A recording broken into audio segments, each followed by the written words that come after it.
বিবেক, yes sir. আমাদের রেকর্ডে যতগুলো ক্রিমিনাল আছে তাদের সবাই লিস্ট চাই আমার। স্যার। আর হ্যাঁ, এটাও খোঁজ করে নেবে যে এদের মধ্যে এখনো কারা কারা জেলে আছে আর কারা কারা ছাড়া পেয়েছে, ঠিক আছে? Yes sir. Natasha, yes sir. আমাদের সমস্ত ইনফরমারদের ফোন করে বলে দাও ওরা যেন অ্যালার্ট থাকে। Okay sir. এরপর আর আমি কোনো গাফিলতি সহ্য করব না। ওকে।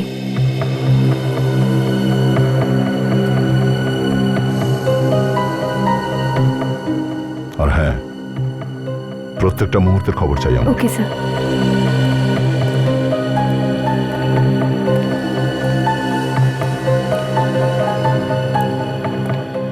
কি হয়েছে স্যার? আপনি এরকম মনমরা হয়ে আছেন কেন?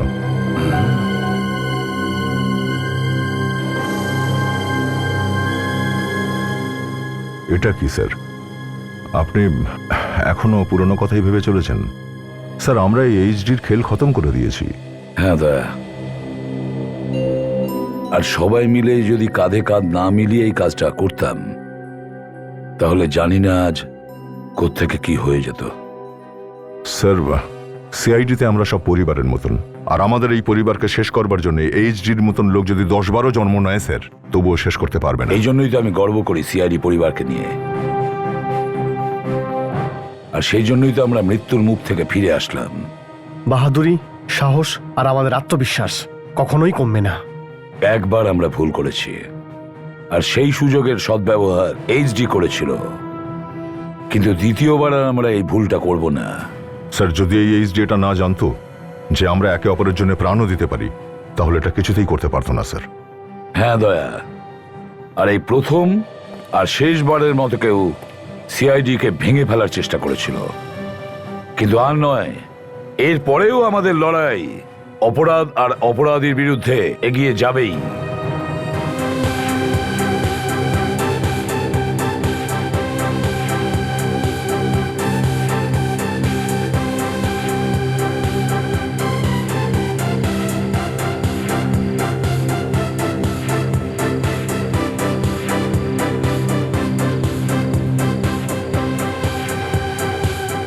না না, ঠিক আছে, থ্যাঙ্কস।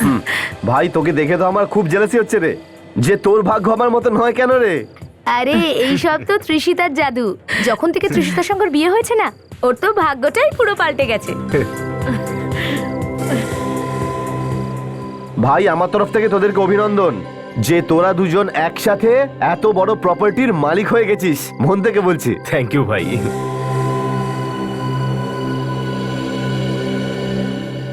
করো, আরো আনন্দ করো। এই দিনটার জন্যই তো অপেক্ষা করছিলে না তোমরা দুজন?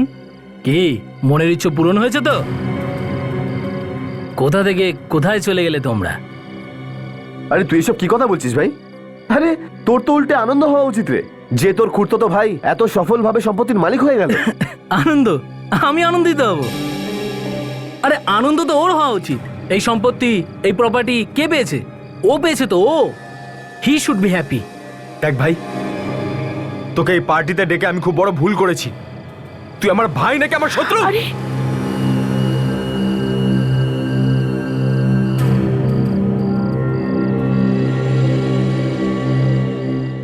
দেখ ভাই, তুই এই পার্টিতে একজন অতিথি হয়ে এসেছিস, আর আমি এটাই চাই যে তুই যতক্ষণ এই পার্টিতে রয়েছিস না, শুধু একজন অতিথি হয়েই থাকিস।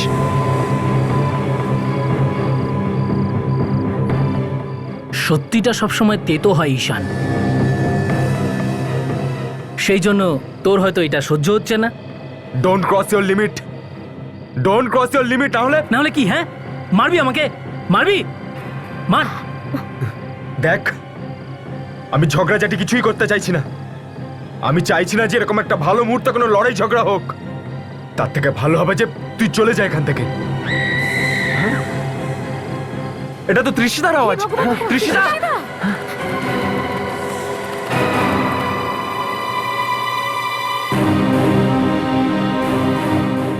তৃষিতা! তৃষিতা, কোথায় তুমি? কোথা থেকে এসেছিল আওয়াজটা? সাহেব, আমার মনে ছিল ম্যাডাম পেছন থেকে চেঁচাচ্ছিল। চলো চলো গিয়ে দেখি আমরা। তৃষিতা!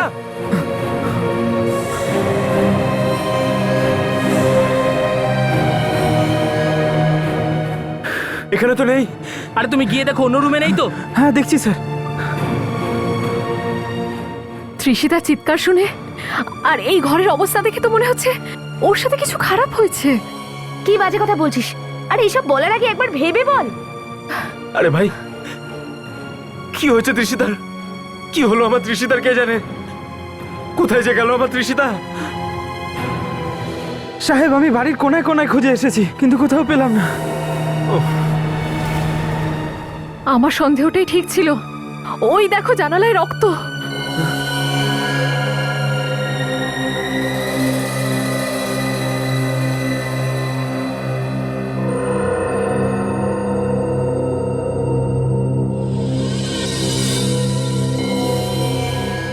কে জানে আমার তৃষিতা এখন কি অবস্থায় আছে।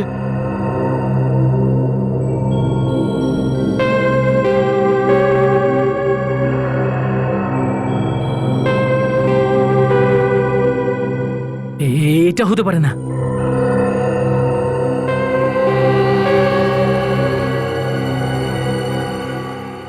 লাল কাপড় পরা মেয়েটার খবর দাও আমায়, না হলে নিজের ওয়াইফের লাশ দেখার জন্য রেডি থাকো।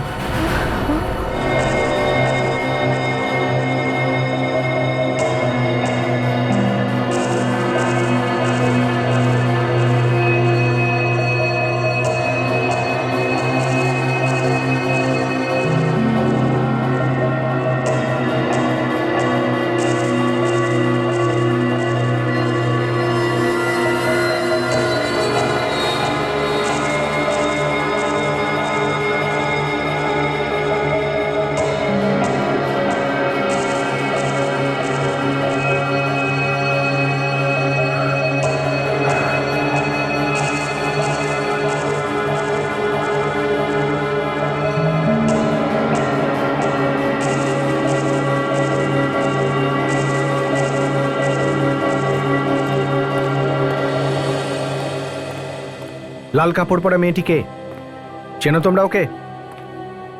না স্যার, আমি কোনো লাল কাপড় পরা মেয়েকে চিনি না। খুবই অদ্ভুত লোক তো যে এই লেটারটা লিখেছে। কে জানে কোন লাল কাপড় পরা মেয়ের কথা বলেছে। না কোনো নাম আছে, না আছে ঠিকানা। এরকম তো দেখতে গেলে পৃথিবীতে কত মহিলা আছে যারা লাল কাপড় পরে ঘুরে বেড়ায়। হ্যাঁ, আপনাদের মধ্যে কেউ তৃষিতাকে এখান থেকে নিয়ে যেতে দেখেছেন? কোনো লোককে বা কোনো মহিলাকে? হ্যাঁ, আমরা তো সবাই বাইরেই ছিলাম গার্ডেনে। তৃষিতা বৌদি কখন ভিতরে এসেছে আমরা তো বুঝতেই পারিনি। বাইরে একটা চিৎকারের আওয়াজ শুনতে পাই। আমরা সবাই দৌড়ে এখানে এসে দেখি যে ও এখানে কোথাও নেই। বাড়ির পেছনের দিকে কোনো রাস্তা আছে? না স্যার। স্যার, আমার তো মনে হচ্ছে এদের মধ্যে কেউ করেছে। বাইরের দরজাও বন্ধ রয়েছে, তাছাড়া কাউকে যাতায়াত করতেও কিন্তু দেখা যায়নি। তাহলে কে হতে পারে? এদের মধ্যেই কেউ হবে। আপনি এসব কি বলছেন? আর আমরা এরকম কেন করব? আর আমরা সবাই তো ঈশানের সঙ্গেই ছিলাম যখন এই ঘটনাটা ঘটে। তোমাদের মধ্যে কেউ পার্টি থেকে আবার কেউ পালিয়ে যাওনি তো যখন তৃষিতা ভেতরে এসেছিল? আচ্ছা, ঘরের ভেতরে কেউ একা এসেছিল নাকি সঙ্গে কেউ ছিল? একাই এসেছিল।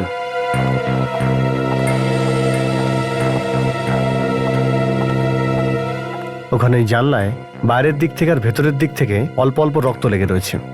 স্যার, হতে পারে যে তৃষিতার কিডন্যাপ ওই জানলা থেকে হয়েছে। কিডন্যাপাররা তৃষিতাকে জানলা থেকে বাইরের দিকে টেনেছিল, যার জন্য শরীরে অতগুলো চোট লেগেছিল আর রক্ত জানলায় লেগেছিল।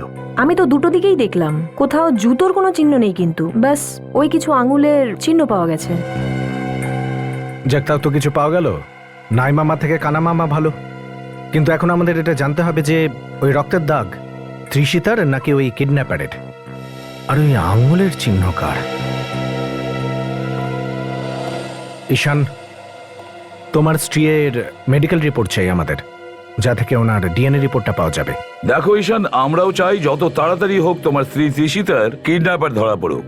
কিন্তু তোমাকে বলতে হবে যে কারোর সাথে কোনো তর্ক বিতর্ক বা লড়াই ঝগড়া হয়েছে কি তৃষিতার সঙ্গে? না স্যার, তৃষিতার ব্যাপারে বেশি কিছু জানি তো না, কারণ আমি নিজে ইন্ডিয়াতে নতুন। বিয়ের কিছুদিন আগেই আমি এখানে এসেছি স্যার। ঈশান, তাহলে এমনটা নয় তো যে কোনো পুরনো শত্রুতা আছে তোমার স্ত্রীর? মানে আমি বলতে চাইছি কোনো পুরনো ঝগড়া যেটা ওর বাপের বাড়িতে হয়েছিল, যেটা তোমার জানা নেই। না স্যার, স্যার আমার বউ অনাথ ছিল, আর ওই অনাথ আশ্রমেও বড় হয়ে উঠেছিল স্যার। অনাথ আশ্রম। হ্যাঁ। ঠিক আছে মিস্টার তরুণ, তুমি কি বলতে পারবে একজন অনাথ মেয়ে যার কিনা সদ্য বিয়ে হয়েছে কোনো রাজা মহারাজার পরিবারে, ওকে কেউ কিডন্যাপ করতে পারে? আমি কি করে বলতে পারবো? আমি কি করে জানবো বলুন তো? তরুণ, তোমারই তো জানা উচিত, তুমিই তো এখানে থাকো। ঈশান এই ব্যাপারটা জানে না, কারণ ও এখানে ইন্ডিয়াতে থাকে না। স্যার আমি তো নিজেই অবাক হয়ে গেছি যে এতগুলো লোকের মাঝখান থেকে বৌদি কি করে উধাও হয়ে গেল। ওই লাল কাপড় পরা মহিলাটির ব্যাপারে তো কিছু জানবেন? না, ওটা তো একটা আত্মা। ওসব বাজে কথা, আত্মা সবকিছু মিথ্যে, ওগুলো অন্য কোনো চক্কর আছে। কি চক্কর থাকতে পারে স্যার? সেটা তো কিডন্যাপারকে ধরতে পারলেই আমরা জানতে পারবো।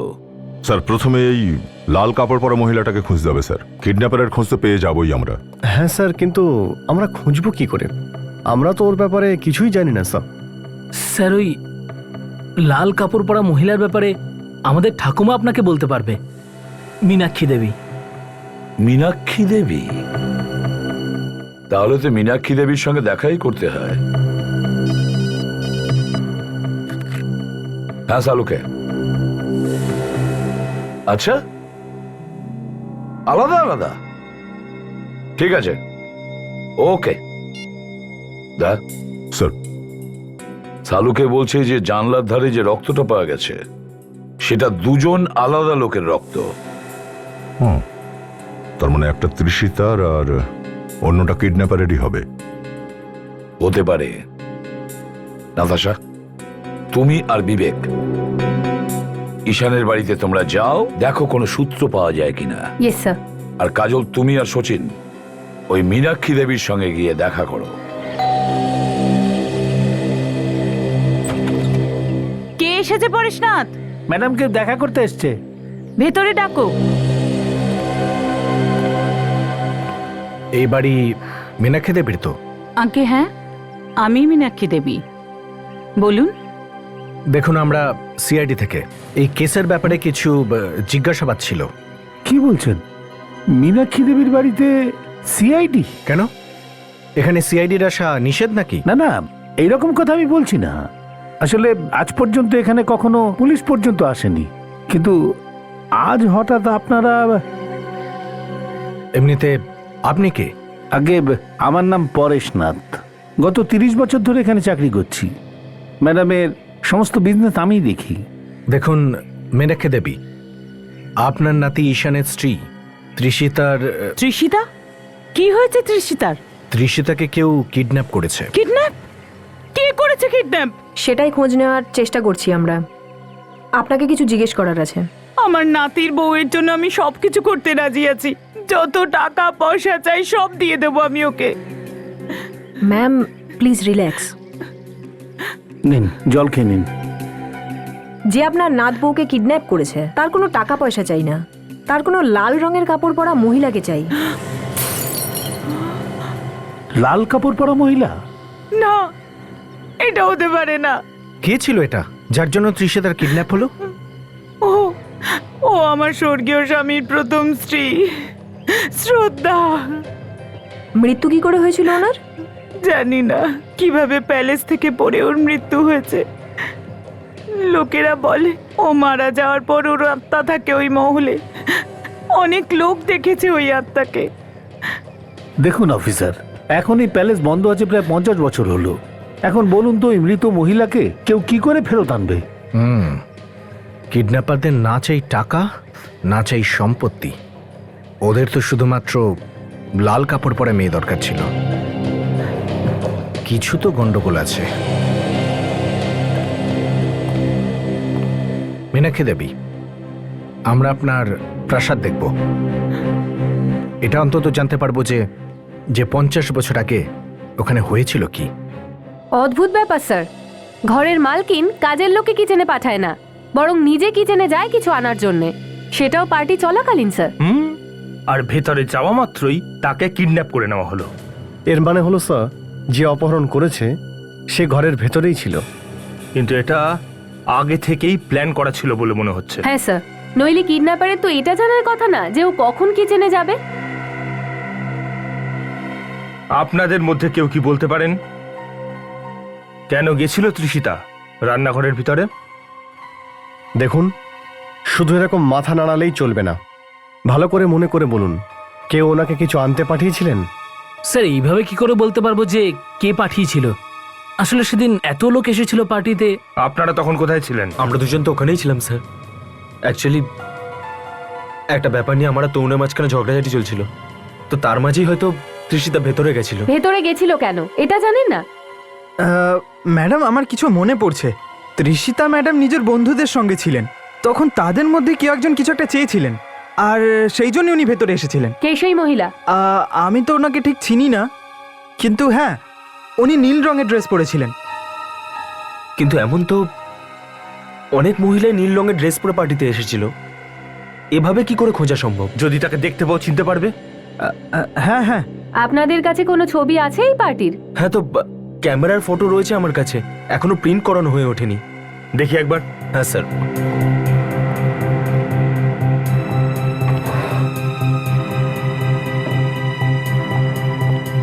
এই যে পার্টির সমস্ত ফটোগ্রাফ এর মধ্যেই স্যার।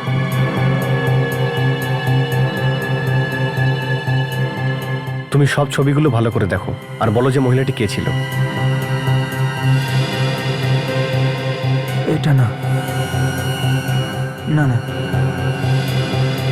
এই মহিলা ছিলেন। ইনি ম্যাডামের থেকে কিছু চেয়েছিলেন। ইনি কে? দেবযানী। দেবযানী? এনাকে চেনেন আপনারা? চিনি তো স্যার, কিন্তু খুব একটা ভালো করে চিনি না। তৃষিতার বন্ধু তো, সবে নতুন নতুন বন্ধুত্ব, তাই আমি বেশি কিছু জানি না এর ব্যাপারে স্যার। আমরা এই মেয়েটার সাথে দেখা করতে চাই। এ নিশ্চয়ই জানে তৃষিতার অপহরণের ব্যাপারে।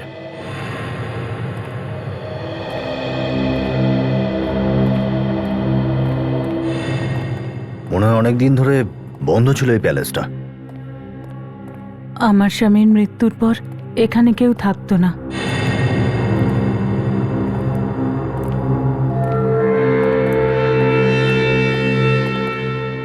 এই যে সামনে পেন্টিংটা, ইনি শ্রদ্ধা। আমার স্বামীর প্রথম স্ত্রী আর ঈশানের আসল ঠাকুমা ইনি। অভিজিৎ, এই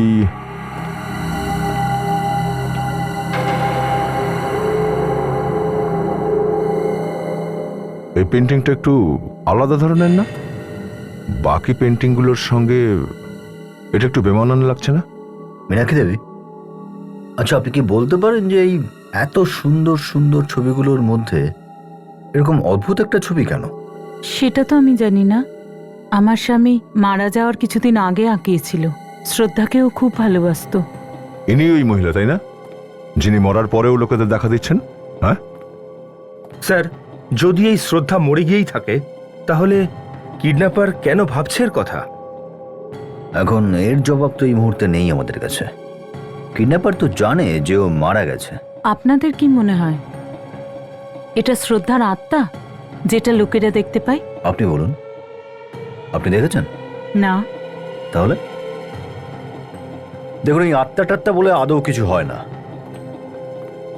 একজন অপহরণকারী হঠাৎই একজন লাল শাড়ি পরা কাউকে খোঁজার জন্য বলছে, আর ওই লাল শাড়ি পরা মেয়েটা কোথাও কোথাও আবার দেখাও যায়, অথচ মারা গেছে কয়েক বছর আগে। এটা কোনো প্ল্যান, বুঝলেন? প্ল্যান। কেউ আত্মার অ্যাক্টিং করার চেষ্টা করছে, বুঝলেন আপনি? কিন্তু মারা যাওয়ার পর লোকেরা দেখেছে ওকে। এই মহলটা সেই কারণে খালি করতে হয়েছে। মীনাক্ষী দেবী, হয় আপনারা মিথ্যে কথা বলছেন, অথবা ওই লোকটি হয়তো জানে না যে মেয়েটি মারা গেছে। এই কে ওখানে?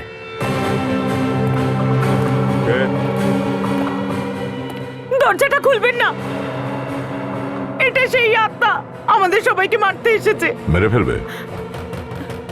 দেখি কিভাবে মারে এ।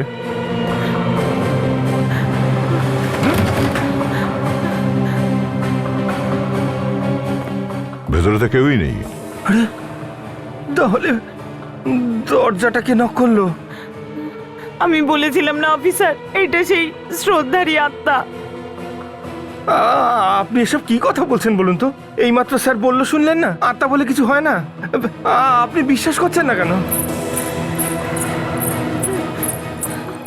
এই,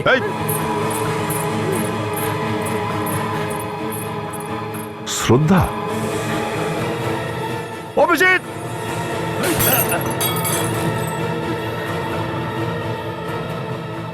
আরে আমি অনেক করে বোঝাচ্ছি আপনাদের, আপনারা তো মানছেনই না। এই বাড়িতে শ্রদ্ধার আত্মা আছে।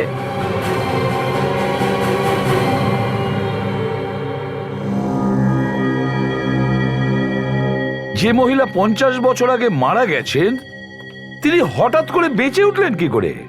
স্যার হতেও পারে যে এই মহিলাটি মরেনি, স্রেফ রটিয়ে দেওয়া হয়েছে যিনি মারা গেছেন। মানছি দয়া, কিন্তু হঠাৎ করে 50 বছর পরে এনার নামে আলোচনা হচ্ছে কেন? স্যার হঠাৎ কিডন্যাপারও তার খোঁজ নেওয়ার কথা বলছে। স্যার তাহলে এটা কোনো ইশারা নয় তো ঈশানের জন্য? কি ধরনের ইশারা? স্যার এই কিডন্যাপার নিশ্চয়ই এমন কোনো জিনিসের খোঁজ করছে যেটার শ্রদ্ধার সঙ্গে কোনো সম্পর্ক আছে। কি এমন জিনিস দয়া? কোন জিনিস হতে পারে? স্যার, যারা পার্টিতে এসেছিল তাদের মধ্যে একজন তৃষিতাকে অপহরণ করেছিল। কে কে করেছে? স্যার দেবযানী, তৃষিতারই বন্ধু। তৃষিতার বন্ধু দেবযানী? হ্যাঁ স্যার, এই ফটোটা দেখুন স্যার। এই হলো স্যার দেবযানী, এই তৃষিতাকে কিচেনে পাঠিয়েছিল। না হলে কিডন্যাপার এটা কি করে জানতে পারলো যে তৃষিতা কিচেনে যাবে? বন্ধুত্বের মধ্যে বেইমানি। স্যার অ্যারেস্ট করবো কি একে? অ্যারেস্ট? শুধু এই ফটোটার ভিত্তিতে? না দয়া, কোনো উপযুক্ত প্রমাণ আমাদের হাতে চাই। ওই দেবযানীর ওপরে নজর রাখো, প্রতিবেশীদের কাছে জিজ্ঞাসাবাদ করো, খোঁজ নাও এ কোথায় যায়, কি করে, কার সঙ্গে কথা বলে। যদি এর কিডন্যাপিং এ কোনো হাত থাকে তাহলে তাড়াতাড়ি জানা যাবে। আর ওই মহলের ওপরেও নজর রাখো, জানা তো যাবে ওই লাল কাপড়ের রহস্যটা কি। ও দাদা ভাই, নিয়ে নিন না, নিন না। 5 টাকায় দুটো, 10-এ 4। ইঁদুর খাবে, টপটপ মরবে, শুধু খাবে আর মরবে। স্যার, সকাল থেকে লোকে ছুরি কাঁচি ধার দিতে দিতে সন্ধে হয়ে গেল। দেবযানীকে এখনো অবধি দেখতেই পাচ্ছি না।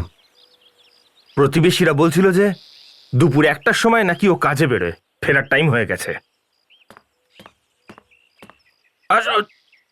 স্যার, ও বাইরে এসেছে স্যার।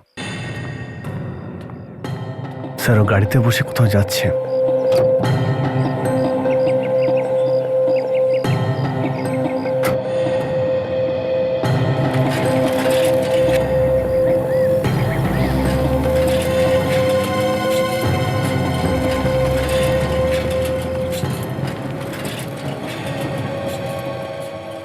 স্যার, এই রাস্তা তো প্যালেসের দিকে যাচ্ছে। কিছু একটা গন্ডগোল আছে বিবেক। মনে হচ্ছে তৃষিতাকে কিডন্যাপ করে ওরা ওখানেই রেখেছে।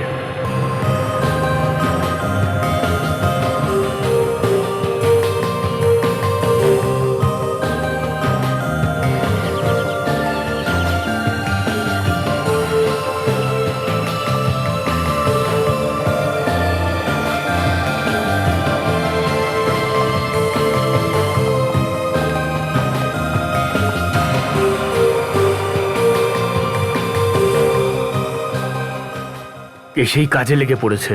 তার মানে হচ্ছে এই মেয়েটা এই গ্যালারিতেই কাজ করে। হ্যাঁ স্যার, কিন্তু ঈশান আর তৃষিতা এটা কেন বলতে পারলো না যে ও এখানে কাজ করে?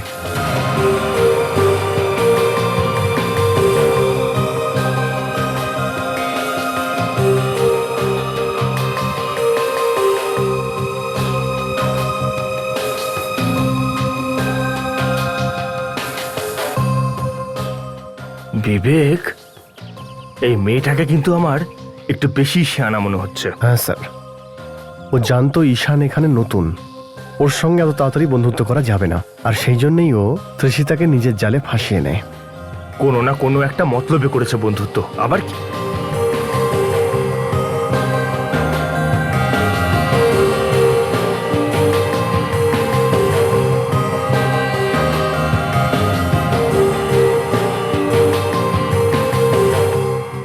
ও কারোর সঙ্গে ফোনে কথা বলছে স্যার, ওই কাগজগুলো নিয়ে যেগুলো টেবিলে রয়েছে। চেষ্টা তো করি দেখবার কি কাগজ ওগুলো। স্যার কোনো না কোনো তো গন্ডগোল আছে স্যার। গ্যালারি বন্ধ হওয়া অবধি অপেক্ষা করি, দেখাই যাক এগুলো কি কাগজ।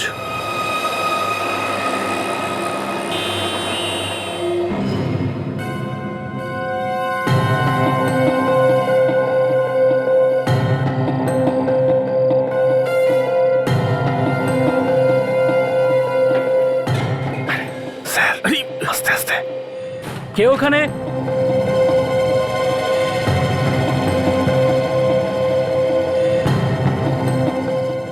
কে ওখানে? কে রয়েছে এখানে?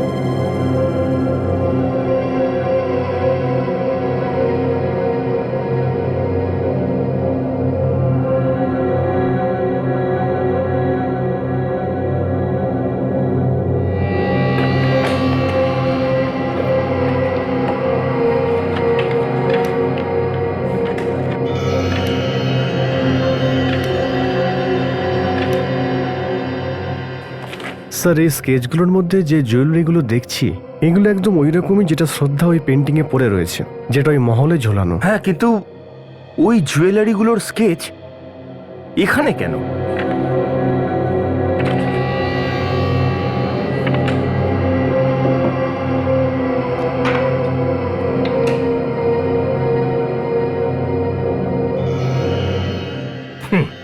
এই দেখ, প্রতিটা গয়নার পাশে তার দাম লেখা আছে। স্যার জুয়েলার্সদের ভিজিটিং কার্ড। আচ্ছা এরকম নয় তো যে দেবযানী এই জুয়েলারদের কাছ থেকে এই জুয়েলারির দাম জিজ্ঞেস করেছে? কিন্তু কেন? ওর তাতে কি যায় আসে?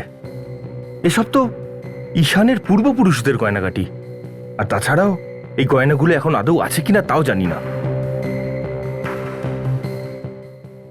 এক মিনিট স্যার, এক মিনিট।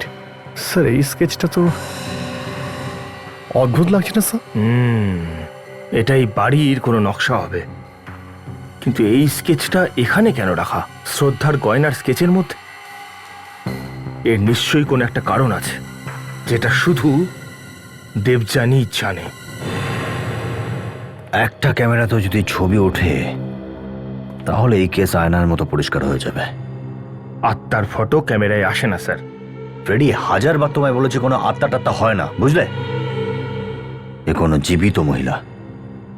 যদি সে জীবিতও বা হয় তাহলেও সে শ্রদ্ধা হতে পারে না, কারণ 50 বছর পরে সে লোকেদের ভয় দেখাতে কেন আসবে? এখানে অন্য কোনো গন্ডগোল আছে ফ্রেডি। তৃষিতা আর এই লাল কাপড় পরা, এই দুটোর মধ্যে কোনো লিংক নিশ্চয়ই আছে। ওই যে লাল কাপড় পরা, এই দাঁড়িয়ে যাও নাহলে গুলি করে দেবো। অদ্ভুত স্যার, বললাম তাও দাঁড়ালো না। আরে স্যার, এটা তো কোনো মহিলার চিৎকারের শব্দ।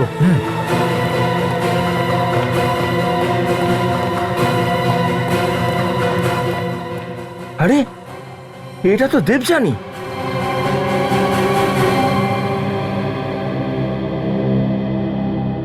তো মারা গেছে? মরে গেছে? এখানে কি করছিল?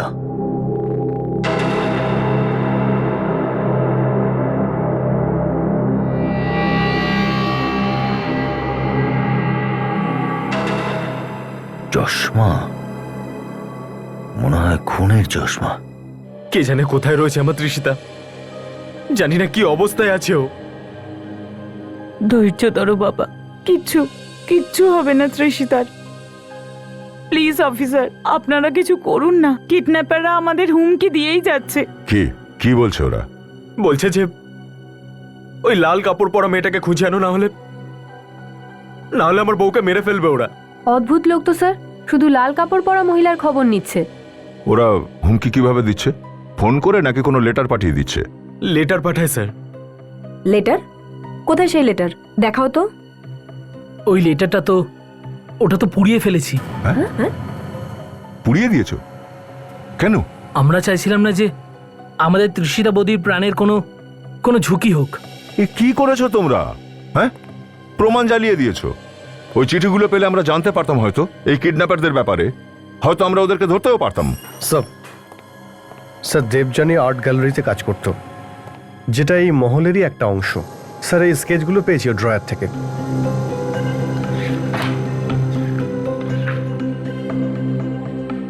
ঠিক আছে, এখন তোমরা সবাই যেতে পারো।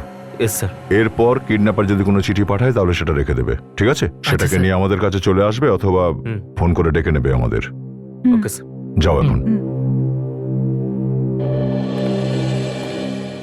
বিবেক, আর কিছু জানতে পেরেছো যেগুলো সন্দেহজনক মনে হয়? স্যার আসলে ওকে দেখে মনে হচ্ছিল একটু ভয় ভয় আছে, আর এই স্কেচগুলো নিয়ে ওর সঙ্গে ফোনে কারো ঝগড়াও হয়েছিল। আচ্ছা, তাহলে ক্যামেরা লাগিয়ে দিয়েছো মহলে? স্যার যখনই আমরা ক্যামেরা লাগানো শুরু করলাম, ওই লাল কাপড় পরা মহিলাকে ওখান থেকে পালাতে দেখলাম। আত্মা পালাচ্ছে এটা দেখা গেল?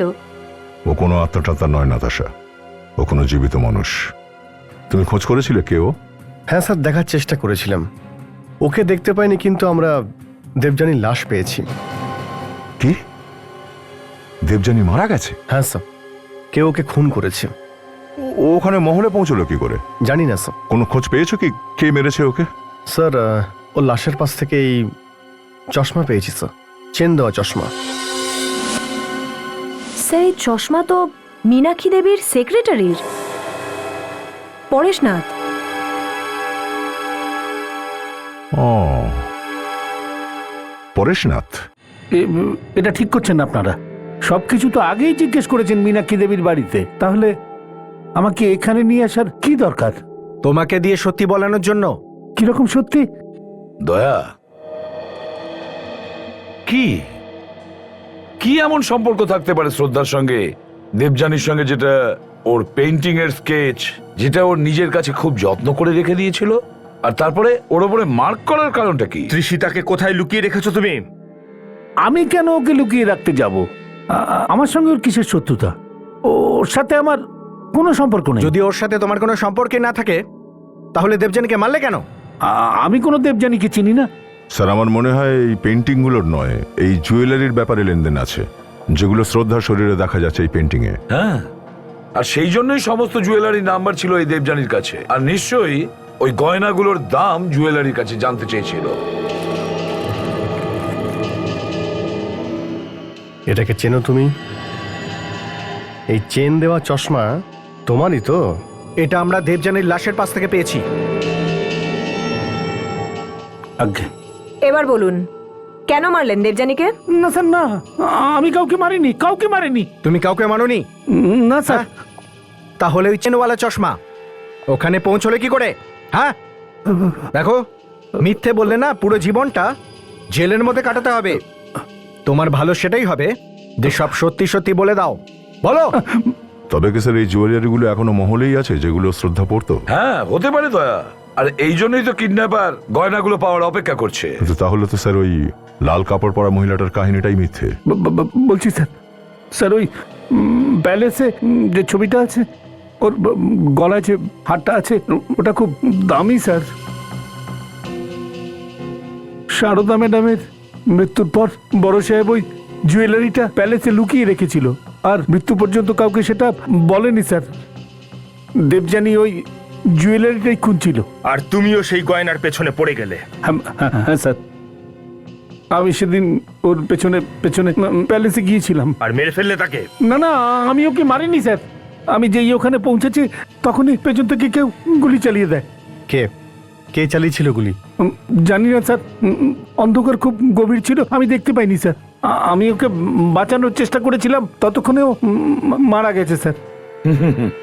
দয়া, আমার তো মনে হয় এই সমস্ত কিছু ওই জুয়েলারির কারণেই হচ্ছে। এই জন্যই তো দেবযানীও ওই প্যালেসে গিয়েছিল। আর স্যার ওর সেক্রেটারিও পরেশনাথ, ওরও নিশ্চয়ই ভাগ ছিল এগুলোতে। তারপর কি হলো? স্যার তখন হঠাৎ কারোর আসার আওয়াজ শুনতে পাই, আমি ভয় পেয়ে যাই, পালিয়ে যাই ওখান থেকে। আর ওই যে লাল কাপড় পরে প্রাসাদে ভূত সেজে কে ঘুরে বেড়ায়?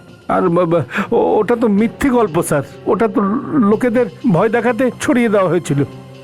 সেটা তো এক্ষুনি আমরা জানতে পারবো যে তুমি কতটা সত্যি বলছো আর কতটা মিথ্যে। স্যার ওই পরেশনাথ বলছিল যে ও জুয়েলারির ব্যাপারে কিছুই জানে না, ও দেবযানীর পিছু করতে করতে ওখানে গিয়েছিল। আরে যদিও শুধু পিছুই নিয়ে যাওয়ার জন্য যায় তাহলে ওকে মারলো কেন?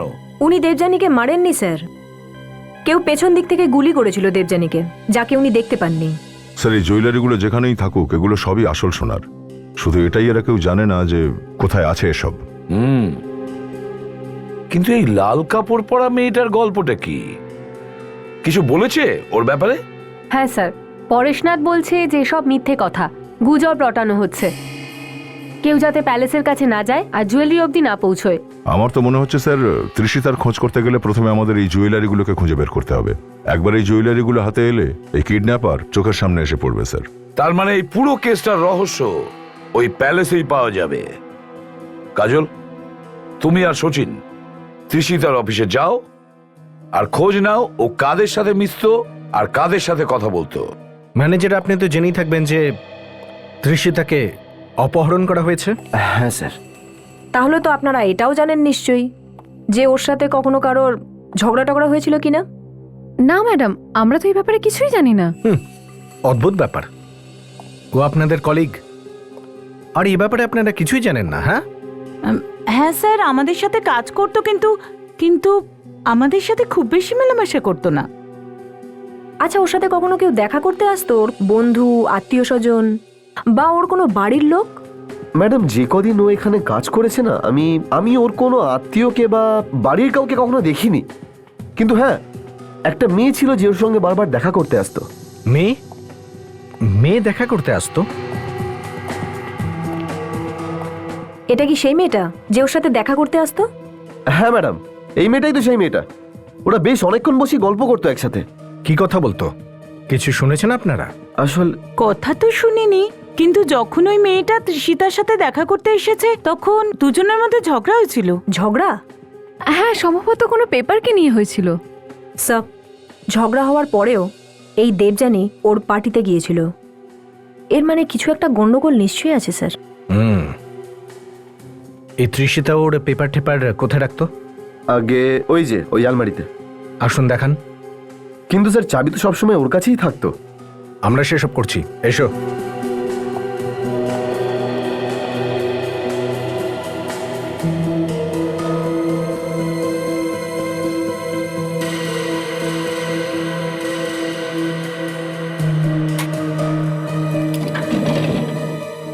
এখানেই রাখতো না?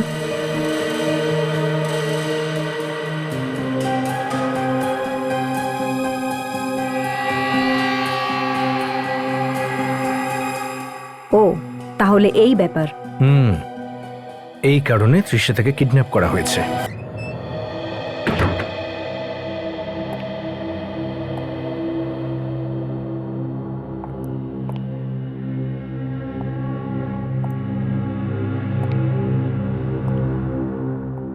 স্যার, যদি কেউ এখানে একা আসে তো হয়তো ভয়েই অজ্ঞান হয়ে যাবে স্যার। দিনে এই অবস্থা, তো রাতে কি হবে? সিআইডি অফিসার হয়ে ভয়ের কথা বলো না। Sorry sir. আমাদের সেই জায়গা খুঁজতে হবে যার স্কেচ দেবযানী বানিয়েছিল। কিছু তো বিশেষত্ব আছে ওই জুয়েলারিগুলোতে, নাহলে দেবযানী বা স্কেচটা বানাতে যাবে কেন? ওর মৃত্যুটাও তো এখানেই হয়ে গেল।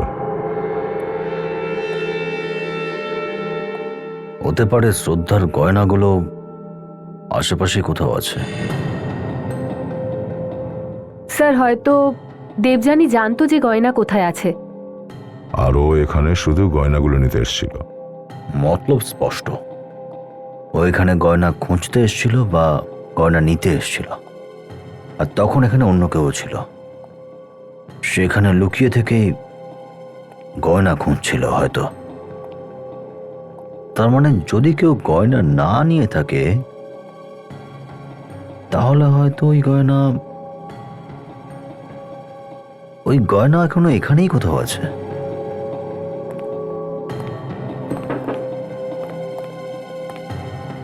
দয়া, এই জায়গাটা চেনা লাগছে না? হ্যাঁ, একটু চেনা চেনা মনে হচ্ছে যেন।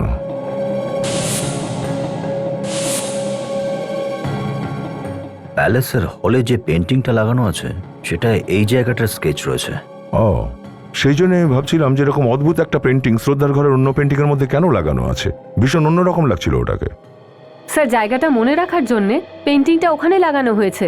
হতে পারে এখানেই কিছু লুকোনো আছে।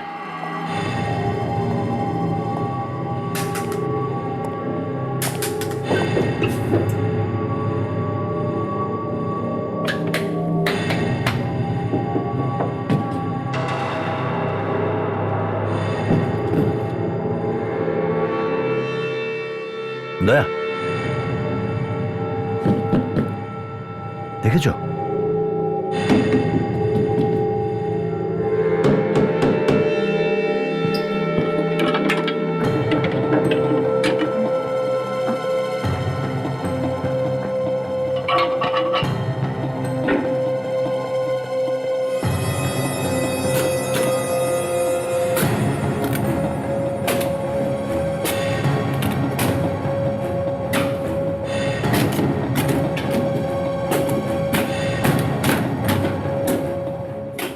মনে হচ্ছে কোনো গুপ্তধনের রাস্তা।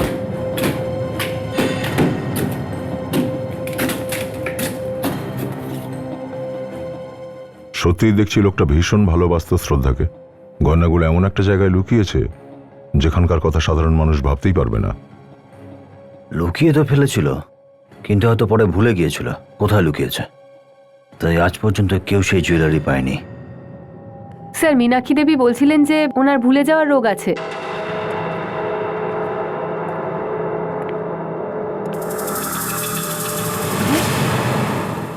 ওখানে কে কে ওখানে?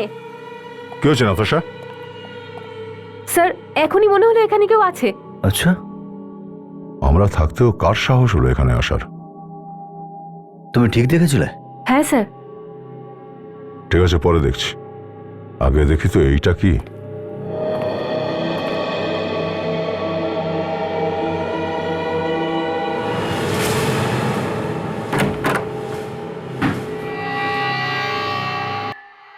ও, বাক্স, তালা লাগানো আছে।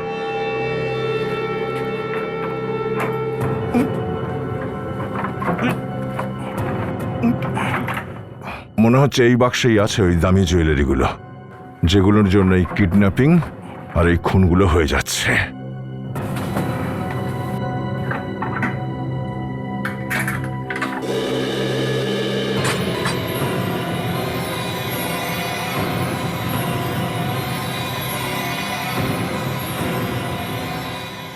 বেশ সুন্দর গয়না দেখছি। সুন্দর তো বটেই, আর দামিও। রাজা মহারাজাদের। মীনাক্ষী দেবী, আপনি এখানে কি করছেন? এই, ইনি নিজের থেকে আসেননি এখানে, আমরা নিয়ে এসেছি। কেন? ওই জুয়েলারি বক্সটা আমাদের, আমরা চাই ওটা।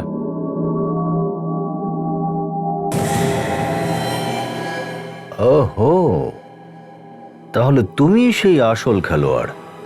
তুমি এই জুয়েলারির পিছনে পড়েছিলে? হ্যাঁ। এতটুকু লজ্জা নেই? ভেবে দেখেছো কার মাথায় গান ঠেকিয়ে আছো তুমি? হ্যাঁ, ইনি তোমার ঠাকুমা হন, বুঝলে? আবে চুপ! কোনো ঠাকুমা ফাকুমা না আমার। আমার জীবনে সম্পর্কের থেকে বেশি সম্পত্তির ভ্যালু। তাই চুপচাপ ওই জুয়েলারি বক্সগুলো আমাকে দিয়ে দাও। দিয়ে দিন স্যার। যে লোকটা নিজের বউকে কিডন্যাপ করাতে পারে, ঠাকুমার মাথায় বন্দুক তাক করতে পারে, কিছু গয়নার জন্য সে সব কিছু করতে পারে।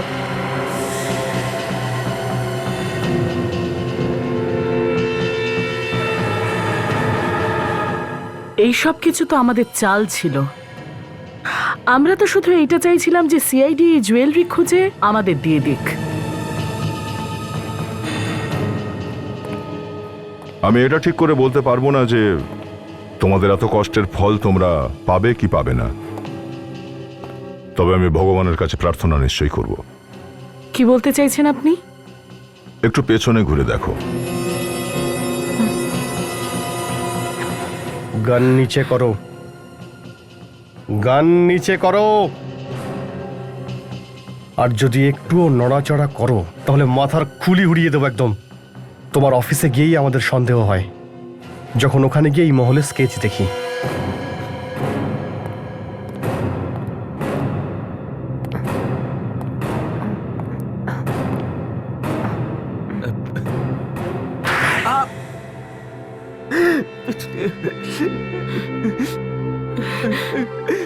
আমি জানতাম না যে শেষ বয়সে আমাকে এই দেখতে হবে। যাকে আমি প্রাণের চেয়ে বেশি ভালোবাসতাম সেই আমার ওপর গুলি চালাবে। মীনাক্ষী দেবী, আপনি নিজেকে সামলান। আর তোমরা এবার বলো, তোমরা কেন এইসব ড্রামা করলে? হ্যাঁ, গয়নার জন্য। এই সমস্ত বিষয় সম্পত্তির মালিক করে দিয়েছিল তোমাদের, তবুও তোমরা এই গয়নাগুলোর জন্য এই পাপ করলে? হ্যাঁ, কিসের মালিক? কিসের মালিক? আপনারা যে বিষয় সম্পত্তির কথা বলছেন না, তার প্রত্যেকটা জিনিস ধার দেনায় ডুবেছিল। আমরা তো যে কোনো দিন ভিখারি হয়ে যেতাম। আমাদের কাছে শুধু একটাই রাস্তা ছিল, এই সমস্ত বিপদ থেকে রেহাই পাওয়া।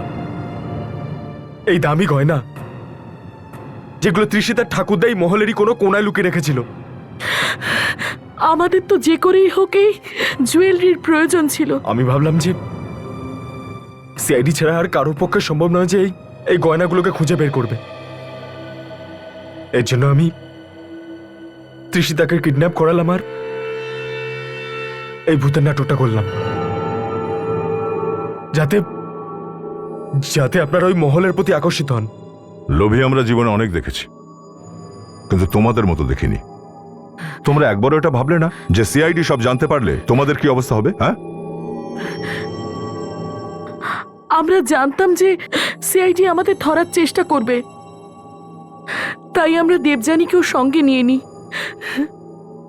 কিন্তু ওর লোভ এত বেড়ে গেল যে ওকেও মারতে হলো। এই গয়নাগুলোর জন্য তোমরা খুন করেছো, সিআইডি কে বোকা বানিয়েছো। এবার সারা জীবন ধরে এই গয়নার স্বপ্ন দেখতে থেকো গরাদের পিছনে বসে।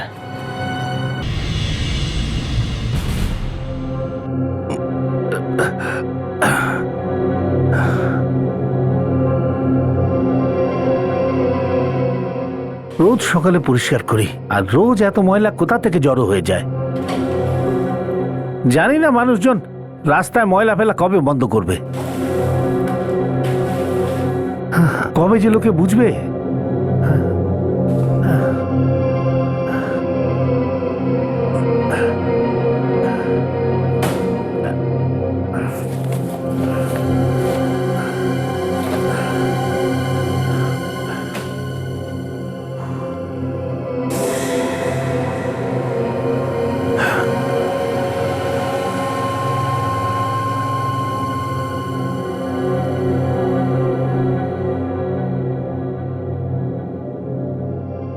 আহা, আরে বাবা, রাতে বাড়ি ফেরোনি নাকি? সকালবেলা লোক পাড়া দিয়ে যাবে, তারপরে উঠবে। কিছু শুনতে পাচ্ছ নাকি? মনে হচ্ছে নেশা করে শুয়ে আছে। আরে ও ভাই, আরে আমি তোমাকে বলছি। আরে কিছু কানে ঢুকছে না? কিছু গন্ডগোল মনে হচ্ছে। এ ভাই, কোন? আরে রক্ত, চারিদিকে রক্ত। মনে হচ্ছে সিআইডি কে ডাকতে হবে।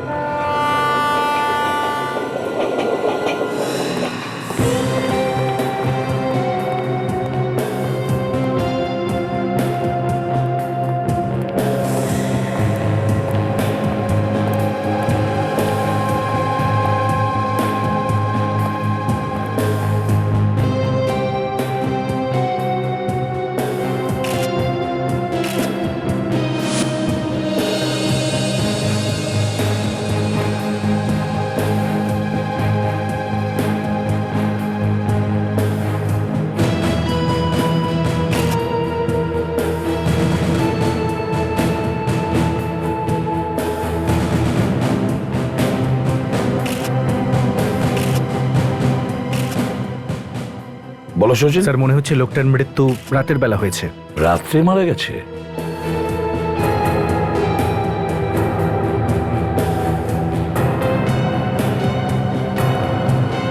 শোনো,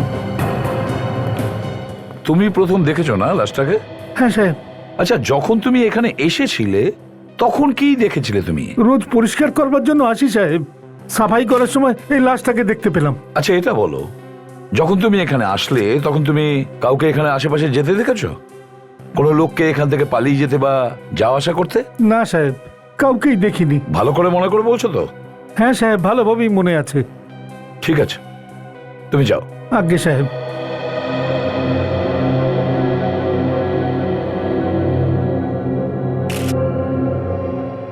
স্যার এই দেখুন, কেউ এই লোকটার পেটে আর এই বুকের মধ্যে ছুরি দিয়ে আঘাত করেছে। মানে মারপিট হয়েছে স্যার এখানে? আর স্যার, লোকটার মুখ থেকে মদের গন্ধ বেরোচ্ছে। ও মারা যাওয়ার পরে যখন এত মদের গন্ধ বেরোচ্ছে, তার মানে মারা যাওয়ার আগে ও অনেক মদ খেয়েছে। স্যার, ওয়ালেটের টাকা যেমন ছিল তেমন আছে, এর মানে এটা চুরির ব্যাপার নয়। হ্যাঁ, আচ্ছা, ওয়ালেটে কোনো আইডেন্টিফাই করার মতন কোনো কাগজ আছে? ড্রাইভিং লাইসেন্স, আই কার্ড বা অন্য কিছু? না স্যার। স্যার এই দেখুন, লোকটার আইডি কার্ড। রঞ্জন কলটেক। আর স্যার এই লোকটার অফিস মালাডে। ছুরি দিয়ে আঘাত ছাড়া আর কোনো জিনিস দিয়ে আঘাতের চিহ্ন আছে ওর শরীরে? না স্যার, আমি ওর বডিটা ভালো করে চেক করেছি স্যার, এই দুটো আঘাত ছাড়া আর কোনো আঘাত নেই।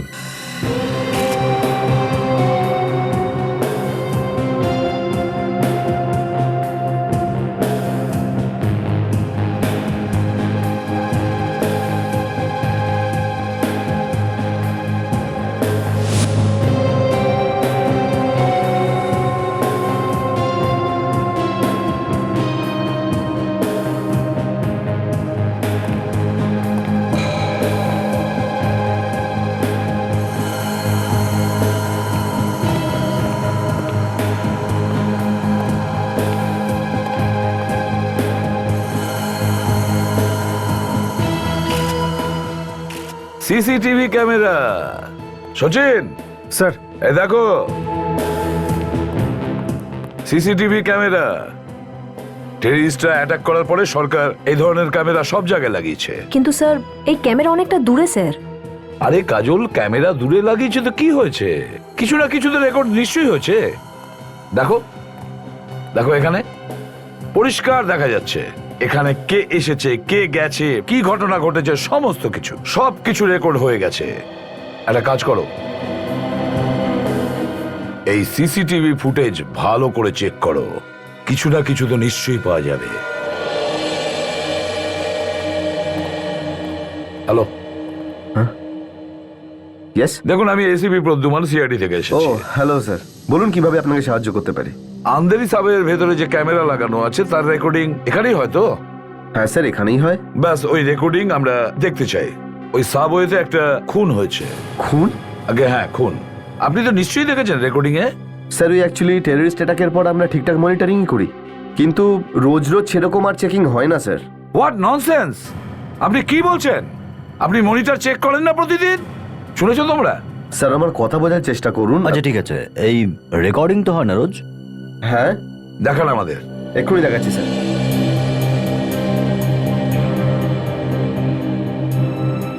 স্যার, আমাদের ক্যামেরায় রেকর্ড করা সমস্ত ফুটেজ এখানে আছে।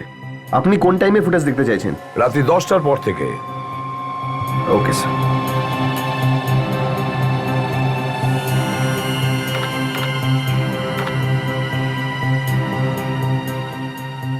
এই নিন স্যার।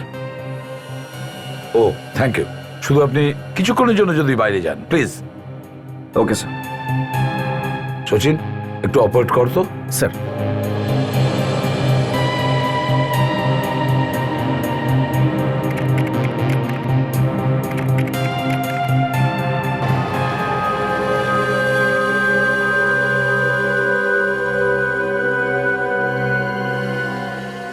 দুজন বন্ধু মনে হচ্ছে।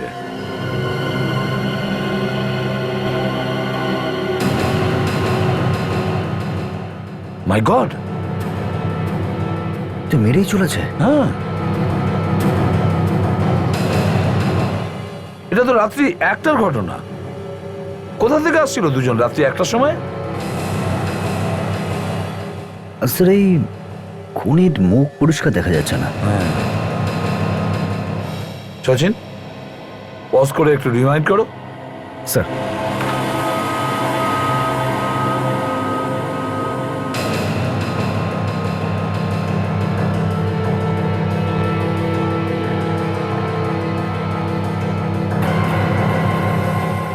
এক মিনিট পজ করো।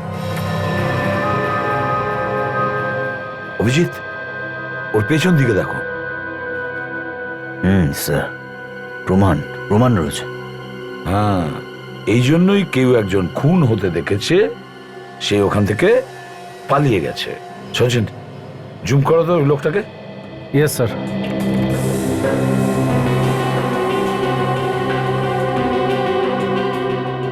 একটা লোককে দেখা যাচ্ছে, কিন্তু চেহারাটা খুব একটা পরিষ্কার নয় স্যার। কোনো ব্যাপার না, চেহারা না দেখা গেল তো কি হয়েছে, জামা কাপড় তো দেখা যাচ্ছে, হলুদ রঙের শার্ট, কালো প্যান্ট।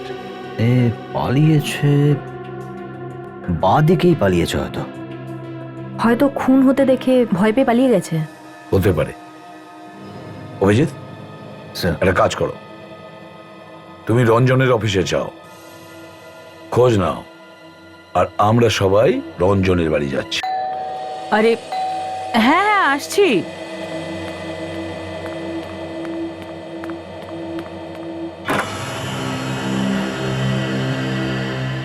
আপনারা কি? আচ্ছা, এটা রঞ্জনেরই বাড়ি তো? হ্যাঁ, এটা রঞ্জনেরই বাড়ি, ও আমার ছেলে। হ্যাঁ, স্যার, কিন্তু আপনারা? আমরা সিআইডি থেকে এসেছি। সিআইটি? আচ্ছা, আমরা ভেতরে আসতে পারি? হ্যাঁ আসুন। সিআইটি থেকে? কিন্তু আপনারা এখানে কেন এসেছেন? আমরা রঞ্জনের ব্যাপারে কিছু কথা বলতে চাই। রঞ্জনের ব্যাপারে? ও ভালো আছে তো স্যার?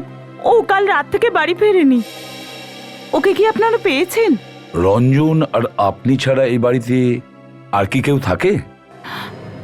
না স্যার, রঞ্জনের যখন 4 বছর বয়স তখন আমার স্বামীর মৃত্যু হয়। ও আমার একমাত্র ছেলে স্যার। কিন্তু আপনারা এগুলো কেন জিজ্ঞেস করছেন? দেখুন, মানে কিছু হয়েছে নাকি? রঞ্জনকে আমরা কালকে রাত্রে পেয়েছি। কাল রাতে আপনারা পেয়েছেন, কিন্তু ও কোথায়? মানে আপনারা ওকে সঙ্গে আনেননি? স্যার, ও কিছু করেছে নাকি? আগে না, কিন্তু দেখুন, রঞ্জন মারা গেছে।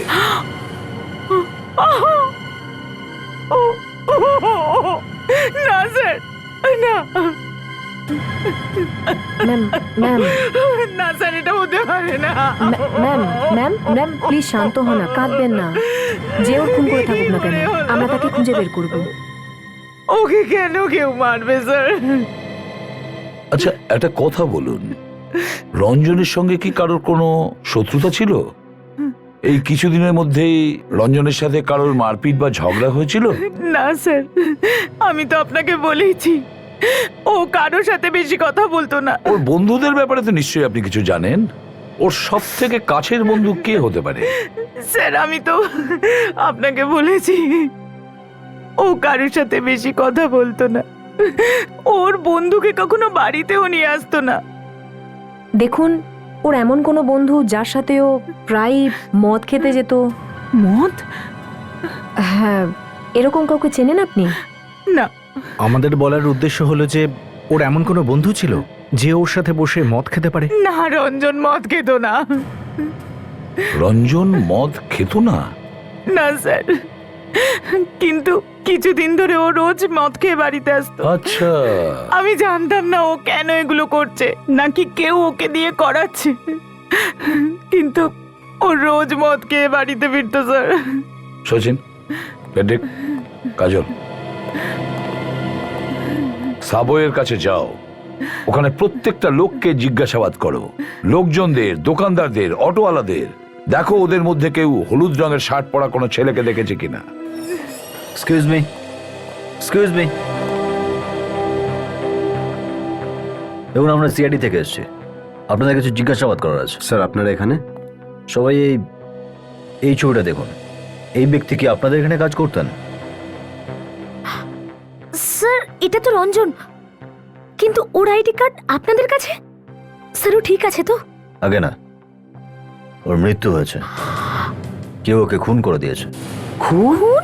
কিন্তু স্যার, ওকে ওকে কেউ খুন কেন করতে যাবে? রঞ্জন কার কি ক্ষতি করেছিল? সেটাই আমরা জানার চেষ্টা করছি। এই লাশ আমরা সাবওয়ের মধ্যে পাই, আর মরার আগেও অনেকটাই মদ খেয়েছিল।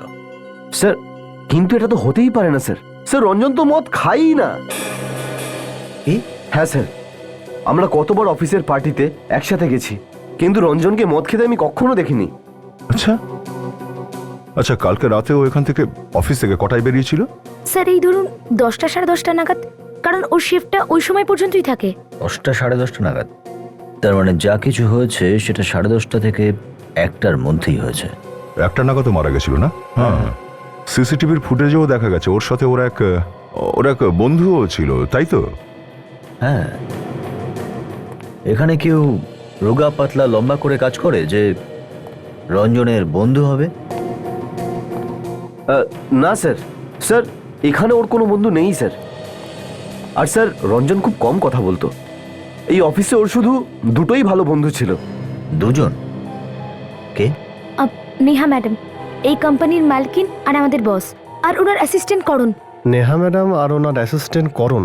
হ্যাঁ স্যার, প্রতিটা ব্রেকে রঞ্জন ওনাদের সঙ্গেই দেখা করতো, আর ইনফ্যাক্ট অফিসের পরে ওরা একসঙ্গেই বাড়ি যেত। হুম, কিন্তু এখন ওরা দুজন কোথায়? স্যার হয়তো ওনারা এই মুহূর্তে ক্যাফেটেরিয়াতে আছেন, আমি ওনাদের ডেকে আনছি। ডাকুন। হ্যাঁ।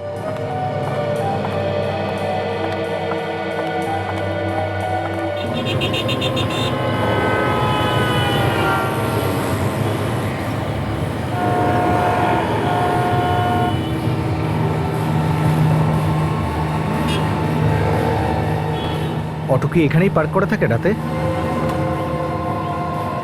দাদা, এই অটো রাতে কি এখানেই দাঁড়ায়? কেন, কি হয়েছে? আমি সিআইডির লোক। তুমি গতকাল রাত 1টা নাগাদ কোনো লোককে হলুদ শার্ট আর কালো প্যান্ট পরে সাবওয়ের দিকে পালাতে দেখেছো? হ্যাঁ হ্যাঁ স্যার, একটা লোক এসেছিল তো, খুব তাড়াহুড়োই ছিল। কোন দিকে গেছিল? যাইনি স্যার, আসলে আর আমার গাড়ির মধ্যে বসলো আর আমাকে বললো অটো ছোটাও। কিছু কথা বলছিল মানে কারোর সাথে ফোনে? না না, কারোর সাথে কথা বলেনি, আর না কাউকে ফোন করেছিল।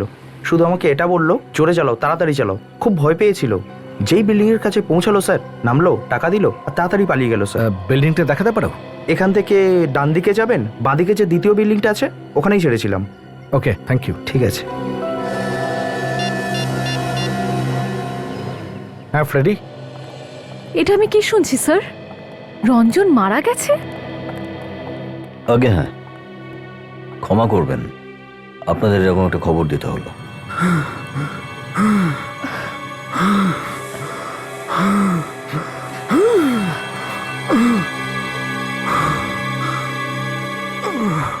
স্যার রঞ্জনকে কেউ কেন মারবে স্যার? হ্যাঁ স্যার, ও তো কারোর সঙ্গে জোরে কথা পর্যন্ত বলতো না, তাহলে ওকে মেরে কারো কি লাভ হবে? সে কথা তো আমরাও জানি না, আপনাদেরই তো জানা উচিত না? আপনাদের তো ওর সাথে ভালো বন্ধুত্ব ছিল, তাই না? কেউ কোনো হুমকি টুমকি দিয়েছিল নাকি ওকে? ও তো খুব একটা বেশি কারোর সঙ্গে কথাও বলতো না, ওর কোনো শত্রু কিভাবে হবে? আচ্ছা, ওর কি কোনো বন্ধু ছিল? বেশ লম্বা, 5 ফুট 11 ইঞ্চি মতো, রোগা পাতলা? না স্যার, এমন তো কেউ নেই স্যার। কাল রাতে যখন রঞ্জন খুন হয়েছিল তখন আপনারা দুজন কোথায় ছিলেন? স্যার আমি তো এই শহরেই ছিলাম না, 1 সপ্তাহের ছুটি নিয়ে স্যার আমার কাজিনের বিয়েতে গিয়েছিলাম। আমার থেকে অনেক বড় ভুল হয়ে গেছে স্যার। আর যদি আমি এখানে থাকতাম তাহলে রঞ্জনকে মরতে হতো না। আপনার এমন কেন মনে হচ্ছে? স্যার আমরা অফিস থেকে একসঙ্গে বেরোতাম, আমি যদি ওর সঙ্গে থাকতাম তাহলে কাউকে ওকে কিচ্ছু করতে দিতাম না। আচ্ছা, যখন আপনারা দুজন অফিস থেকে একসঙ্গে বেরোতেন তখন কোন রাস্তা দিয়ে বাড়িতে যেতেন? স্যার ফ্লাইওভারের থেকে যে সোজা রাস্তাটা গেছে সেই রাস্তাটা ধরেই যেতাম। ফ্লাইওভারের উপর দিয়ে? তাহলে রঞ্জন সাবওয়েতে কি করছিল? সাবওয়ে? ও ওখানে কেন গেল স্যার? ওই রাস্তাটা তো এমনিও অনেক লম্বা, আমরা তো ওই রাস্তা দিয়ে কখনোই যেতাম না। তার মানে কাল রাতে রঞ্জনের বন্ধুই ওকে সাবওয়ের আশেপাশে ঘুরিয়েছিল। বন্ধু? হ্যাঁ, সাবওয়েতে তো ক্লোজ সার্কিট ক্যামেরা লাগানো আছে, আর সেই ক্যামেরা ফুটেজে এটা দেখা যাচ্ছে যে রঞ্জনের সঙ্গে অন্য একটা লোকও ছিল, যে তাকে ওখানে সাবওয়ে পর্যন্ত নিয়ে এসেছিল আর তারপর সেখানে খুনও করেছিল তাকে। সেই লোকটার মুখ আপনারা দেখেননি, যে লোকটা ওকে মেরেছে? সেটা জানা যাবে। ক্যামেরায় দেখা যায়নি তো কি হয়েছে? একটা লোক খুন হতে দেখেছে। একটা লোক দেখেছে? আগে হ্যাঁ, একটা লোক খুন হতে দেখেছে। আপাতত ও হয়তো ঘাবড়ে গিয়ে পালিয়েছে, কিন্তু যখনই ও আমাদের হাতে চলে আসবে উনিও বাঁচতে পারবে না। খুনি রঞ্জনকে মদ খাইয়ে সাবওয়ে নিয়ে গিয়েছিল, এই কারণে নিজেকে বাঁচাতে ঠিক বেশিক্ষণ লড়তে পারেনি ও। মদ? এইটা আপনারা কি বলছেন? আপনাদের অফিসের স্টাফও বললো যে রঞ্জন নাকি ড্রিঙ্ক করতো না। সত্যি কেউ ড্রিঙ্ক করতো না? হ্যাঁ স্যার, ও তো মদকে ঘেন্না করতো। কিন্তু তাহলে হঠাৎ করে এই রঞ্জন ড্রিঙ্ক করতে শুরু করলো কেন? সাবওয়ের আশেপাশে যতগুলো বার আছে চেক করা যাক, কোথাও না কোথাও তো ও বসে মদ খেয়েছে। কোথায় যাচ্ছেন আপনারা? কাকে দরকার? দেখো, এখানে গতকাল রাতে একটা লোক পালিয়ে এসেছে, সম্ভবত এই বিল্ডিংয়েই থাকে। ও কালো রঙের প্যান্ট আর হলুদ রঙের শার্ট পরেছিল। বলো কোন ফ্ল্যাটে গেছে? আপনাকে কেন বলবো? আপনারা কে? আমরা সিআইডি থেকে আসছি। এবার চুপচাপ বলে দে কোন ফ্ল্যাটে গেছে সে। সিআইডি? কোন ফ্ল্যাটে গিয়েছিল? রাতের 1টা থেকে 1:30টার মধ্যে এসেছিল এদিকে। বিক্রমবাবু এসেছিল, দেখে মনে হচ্ছিল খুব ভয় পেয়েছিল। বিক্রম, বলো যে কোন ফ্ল্যাটে গিয়েছিল। ফ্ল্যাট নম্বর 506, 5 তলা স্যার। 506? চলো দেখি বিক্রমের সাথে কথা বলি।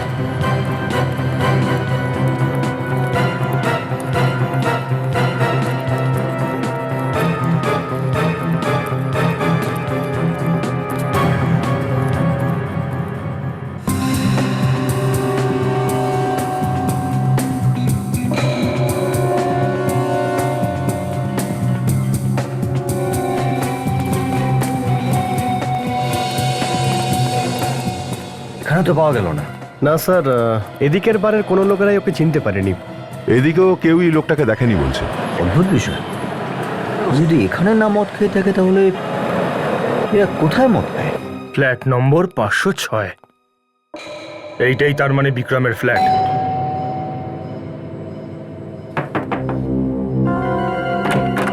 আচ্ছা, আপনারা কারা?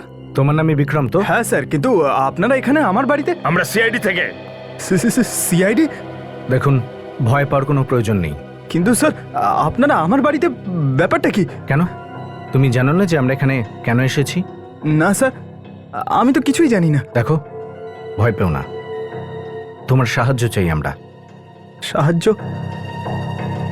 কেমন সাহায্য স্যার? দেখো বিক্রম, আমরা পরিষ্কার জানি যে তুমি সব কিছু দেখেছো। না স্যার, আমি কিছু দেখিনি, আপনারা খুলে বলুন না। দেখো বিক্রম, গতকাল যে সাবওয়েতে খুনটা হয়েছে তার সাক্ষী তুমি। এই খুনটা তুমি নিজের চোখে হতে দেখেছো। খুন? এসব আপনি কি বলছেন স্যার? আমি এমন কিছু দেখিনি, আর আমি তো সাবওয়ের দিকে যাইও নি। আমাদের সাথে শেয়ানাগিরি করার চেষ্টা করবি না, বুঝেছিস? দেখো বিক্রম, আমরা খুব ভালো করে জানি যে তুমি গতকাল রাতে ওখানেই ছিলে, আর তুমি নিজের চোখে খুনটা হতেও দেখেছো। জানো, একজন নির্দোষকে খুন করা হয়েছে, আর কালকে খুনি আরেকজন নির্দোষকে খুন করবে।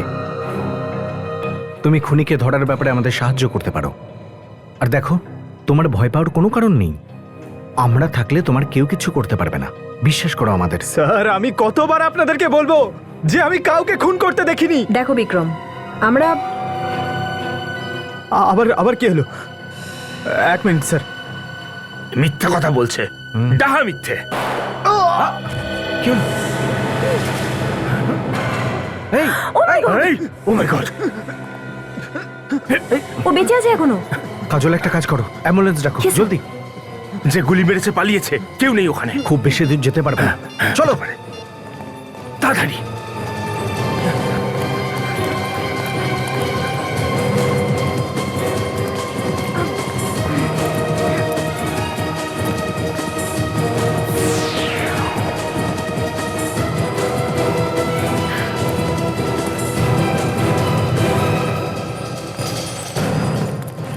মনে হয় পালিয়ে গেছে। বিল্ডিং এ তো মাত্র একটাই লিফট, আর আমরা সেই লিফটেই নামলাম। হতে পারে সিঁড়ি দিয়ে পালিয়ে গেছে। ওই দরজাটা দিয়ে পালিয়েছে তাহলে। চলে জিজ্ঞেস করি।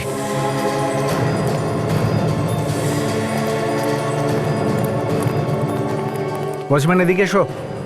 হ্যাঁ স্যার। তুমি এইমাত্র কাউকে পালাতে দেখেছো? না স্যার, আমি তো কাউকে দেখিনি। কি হয়েছে ও স্যার? বিক্রমকে গুলি করে পালিয়ে গেছে এখান দিয়ে। গুলি? হ্যাঁ, বেরোনোর একটাই রাস্তা আছে না? হ্যাঁ। হ্যাঁ স্যার, গেট তো একটাই, কিন্তু এখনো পর্যন্ত কাউকে দেখিনি স্যার। হতে পারে ও দেওয়াল টপকে পালিয়েছে। হতে পারে স্যার, নয়তো ওয়াচম্যান ওকে নিশ্চয়ই দেখতো। আমরা ওখানে থাকা সত্ত্বেও আমাদের চোখের সামনে গুলি করে মেরে পালিয়ে গেল। আজকের আগে এরকম কোনো দিন হয়নি, আর আমরা দেখতেও পেলাম না। এক মিনিট স্যার, বিক্রম ওকে দেখেছে নিশ্চয়ই। হ্যাঁ কাজল, যে করেই হোক বিক্রমকে বাঁচাতে হবে। আর কাজল, এই অ্যাম্বুলেন্স কতক্ষণে আসছে? স্যার এক্ষুনি চলে আসবে এখানে। কাজল, একটা কাজ করো, বিক্রমের ঘর আর ওই বিল্ডিং এর তল্লাশি নাও, আর আশেপাশের লোকে জিজ্ঞেস করো, হয়তো কেউ ওই খুনিকে পালাতে দেখেছে। ততক্ষণে ওকে হসপিটালে নিয়ে চলো। ফ্রেডি, ডাক্তারবাবু, এর গুলি লেগেছে, কিছু একটা করুন। প্রচুর রক্ত বেরিয়ে গেছে। কখন হয়েছে এটা? এই তো কিছুক্ষণ আগে, সরাসরি এখানেই এনেছি। গুলিটা হার্টের পাশেই লেগেছে, তবে হার্টে লাগেনি। জানি না আর কি ড্যামেজ হয়েছে। একে এক্ষুনি অপারেশন থিয়েটারে নিয়ে চলো। তাড়াতাড়ি। আপনারা এখানেই থাকুন। এখানে থাকুন।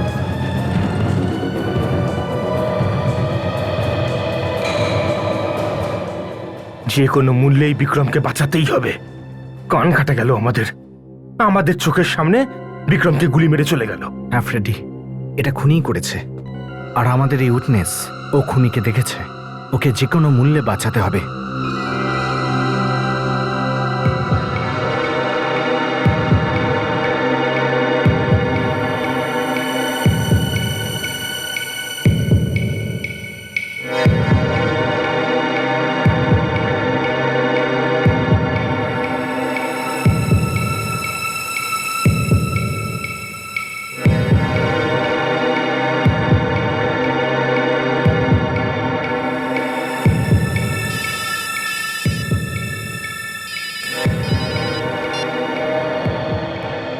হ্যাঁ স্যার। ফেডরিক, বিক্রমের শরীর এখন কেমন? অপারেশনের জন্য ওকে নিয়ে গেছে? তাহলে ডাক্তার কি বললো, বাঁচবে কি না? স্যার, বিক্রমের অবস্থা খুবই আশঙ্কাজনক স্যার।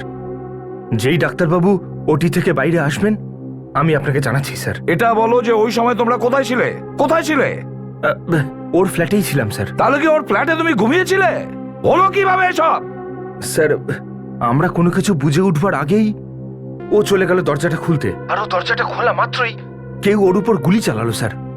হয়তো যে গুলি চালিয়েছে সে জানতোই না আমরা ভেতরে। আরে জানতো না কে বলেছে? খুনি ভালো করে জানতো যে তোমরা ভেতরে ছিলে, তারপরেও সাহস দেখালো। সিআইডি অফিসার হওয়া সত্ত্বেও তুমি ওকে গুলি চালাতে পারলে না। আমি বুঝতেই পারছি না sir. Yes sir, yes sir, yes sir, yes sir, yes sir বন্ধ করো ফেডরিক, আর সাবধান হয়ে যাও। নিজের চোখ কান খোলা রাখো।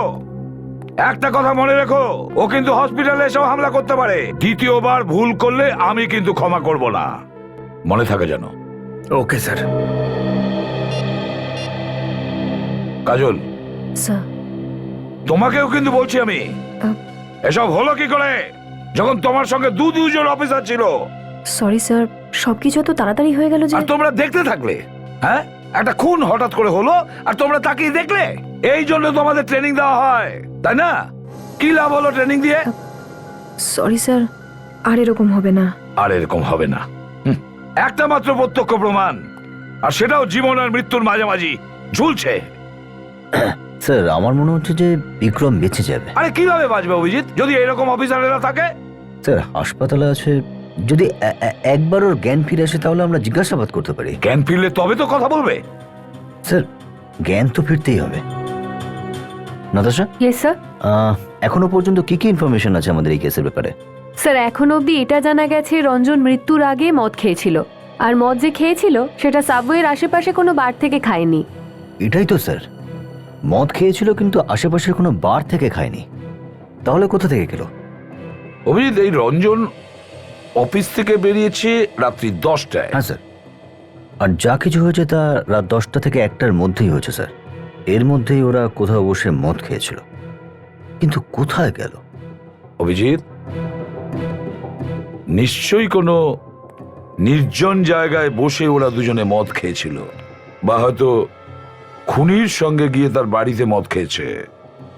হতে পারে স্যার, এটা তো হতে পারে যে খুনির গাড়িতে বসেই সবাই ড্রিঙ্ক করেছিল।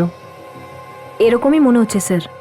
আজকাল বহু লোক নির্জন জায়গায় গাড়ি দাঁড় করিয়ে ওখানে বসে তারা মদ খায়। ওরা জানে না যে এটা কতটা বেআইনি। স্যার, এরা যদি গাড়িতে বসেই ড্রিঙ্ক করে তাহলে সাবওয়েতে ওরা হেঁটে গেল কেন? এক্স্যাক্টলি, ওই সাবওয়েতে হেঁটে আসলো কেন?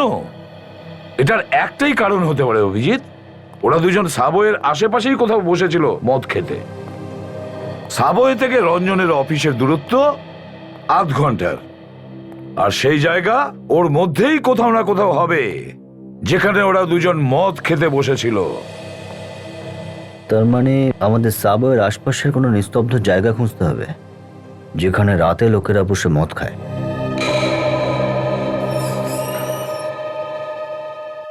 ডাক্তারবাবু, বিক্রম ঠিক আছে তো? বেঁচে গেছে তো? দেখুন, এখনই কিছু বলা যাচ্ছে না, অনেক রক্ত বেরিয়ে গেছে। ডাক্তারবাবু, আমরা ওর সাথে দেখা করতে পারি তো? এখন না, আইসিইউতে নিয়ে যাওয়া হচ্ছে, ওখানে দেখা করবেন। 3-4 ঘন্টা পর সেন্স আসবে, যদি সেন্স আসে তবেই। এখনই কিছু বলা যাচ্ছে না। ডাক্তারবাবু, 3-4 ঘন্টা পরে আমরা ওর সাথে কথা বলতে পারবো তো? আপনাদের কথা বলাটাই জরুরি, আগে ওর সেন্স আসতে দিন। আপনি বোঝার চেষ্টা করুন ডাক্তারবাবু, ওর জ্ঞানে ফিরে আসাটা খুব জরুরি। ওই একমাত্র সাক্ষী যে আমাদের খুনিকে চেনাতে পারে। আমি আপনাদের প্রবলেম বুঝতে পারছি, ধৈর্য রাখুন প্লিজ। ফ্রেডি, স্যারকে ফোন করো। মনে হচ্ছে আজ আমাদের জলে গুলে খেয়ে ফেলবে। আগেরবার যখন ফোনটা এলো, ফোন থেকে ধোঁয়া বেরোচ্ছিল। ফ্রেডি, ফোনটা করো তো। আমাদের এখানে নজর রাখতে হবে। একবার খুনি উইটনেসের ওপর হামলা করেছে, ও দ্বিতীয়বারও হামলা করতে পারে। ডাক্তারবাবুটা খুব ঠেটা স্যার, ঠিক করে উত্তরই দিচ্ছে না। হ্যাঁ স্যার, হ্যাঁ স্যার,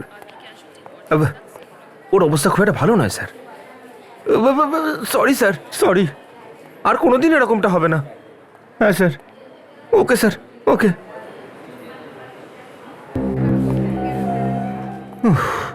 কি বললেন স্যার? বললো, ঝেড়ে কাপড় পরিয়ে দিল। ও, তুমি ফোনটা করলেই ভালো হতো, একটু আধটু প্রসাদ তুমিও পেয়ে যেতে। তোমার কি মনে হয় আমি ভয় পাই নাকি? আমি তো এক্ষুনি ফোন করতে পারি। হ্যাঁ জানি, জানি যখন স্যারের ফোন আসে কি অবস্থা হয় সবার। হ্যাঁ? আবার স্যারের ফোন, কথা বলবে? তুমি কথা বলো, আমি বিজি। আরে আরে, হ্যালো স্যার। হ্যাঁ হ্যাঁ হ্যাঁ sir, sorry sir, okay sir, yes sir, okay okay. Abhijit sir আসছেন স্কেচ বানানোর জন্য আর্টিস্ট নিয়ে। বিক্রমের জ্ঞান ফিরে এলেই স্কেচটা বানাবে। কিন্তু ফ্রেডি, বিক্রমের জ্ঞান আসলে তবে তো স্কেচ বানাবে।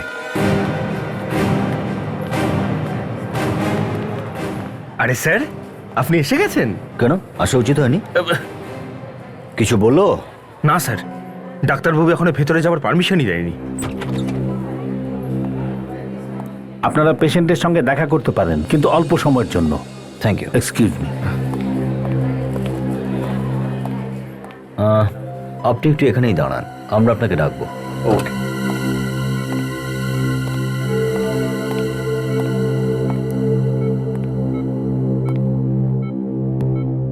কেমন আছো বিক্রম? ভালো আছি স্যার। চিন্তা করো না, ডাক্তার বলেছে তুমি খুব তাড়াতাড়ি সুস্থ হবে। হ্যাঁ, তুমি খুনিকে দেখেছিলে না? দেখো, আমি জানি যে তুমি ওই লোকটাকে ভয় পাচ্ছ এখনো, কিন্তু এখানে উনি তোমার কোনো ক্ষতি করতে পারবে না। হ্যাঁ, এখানে পুরো সিকিউরিটি আছে, পুরো। যখন আমি দরজাটা খুললাম, তখন আমি অ্যাটাক করলাম। যখন তুমি দরজা খুলেছিলে তখন ও তোমাকে অ্যাটাক করেছিল, তাহলে তুমি ওর মুখ তো দেখেছিল নিশ্চয়ই। হ্যাঁ, তুমি তোমার স্কেচ তৈরি করাতে পারবে? কিন্তু স্যার, ওকে পুরোপুরি দেখতে পারতাম, তার আগে ও গুলি চালিয়েছে আমার উপর। কোনো ব্যাপার না, কোনো ব্যাপার না। যতটা দেখেছিলে, যতটা মনে আছে, তুমি ওর স্কেচ করাতে পারবে তো? রেডি? স্কেচ আর্টিস্টকে ডাকো। Yes sir.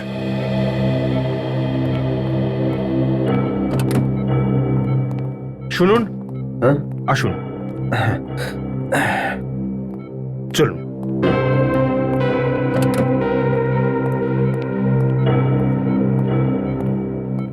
আচ্ছা দেখুন, ও যাই বলুক না কেন, স্কেচ বানান। বসুন। ঠিক আছে।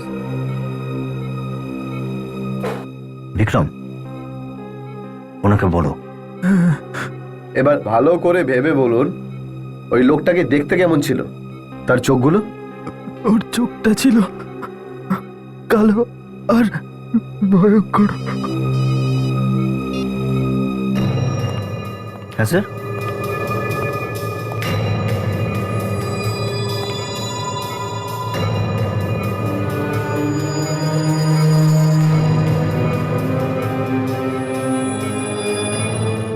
হ্যাঁ স্যার, একটু আগে বিক্রমের জ্ঞান এসছে।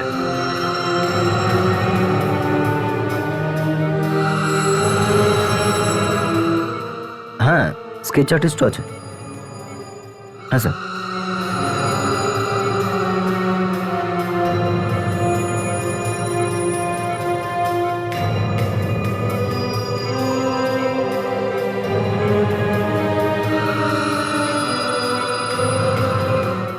হয়ে গেল? হ্যাঁ স্যার। এইটুকুই? উনি যতটা আমাকে বলেছেন ততটা স্কেচ রেডি আমার কাছে। স্যার, স্কেচ হয়ে গেছে। স্যার, এক মিনিট স্যার, আমি আপনাকে পরে করছি।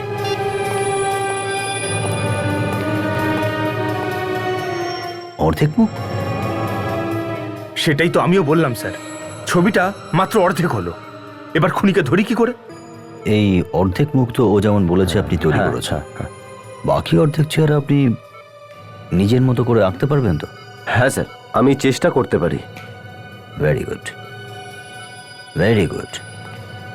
এতে খুনিকে ধরতে আমরা আরো একটা পা এগিয়ে যাব। ভীষণ কাজের শিল্পী আমাদের, এর আগেও অনেক সহযোগিতা করেছে আমাদের। দেখো অভিজিৎ, এই অর্ধেক মুখটা ও পুরো এঁকে ছাড়বে।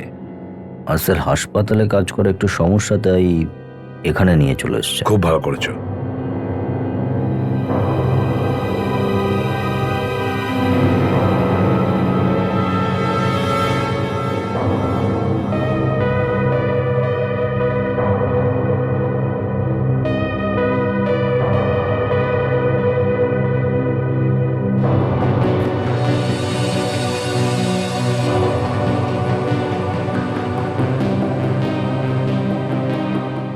হয়ে গেছে স্যার।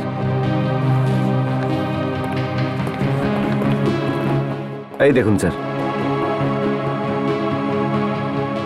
তাহলে এই সেই খুনি? খুবই সামান্য ডিফারেন্স থাকতে পারে স্যার, কারণ আমি আন্দাজে এঁকেছি। কিন্তু হ্যাঁ, খুনিকে অনেকটা একরকমই দেখতে হবে।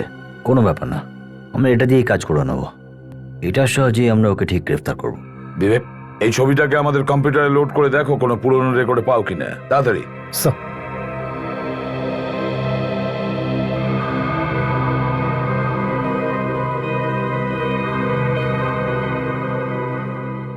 বিবেক, কি হয়েছে? কি ভাবছো? আমার মাথায় আরেকটা কেস চলছে। এসিপি স্যার এখানেই দাঁড়িয়ে আছেন। সোনি এন্টারটেনমেন্ট টেলিভিশনে একটা শো হয়, তেরা মুঝসে হে পেহলে কা নাতা কোই। ওখানে একটা মেয়ে আছে তাশি। ওর যখন বয়স 21 বছর হয়, তখন ঠিক ওর জীবনে অদ্ভুত রকমের পরিবর্তন আসে, আর ওর জন্য আবার একটা ছেলের সঙ্গে ওর প্রেম হয়।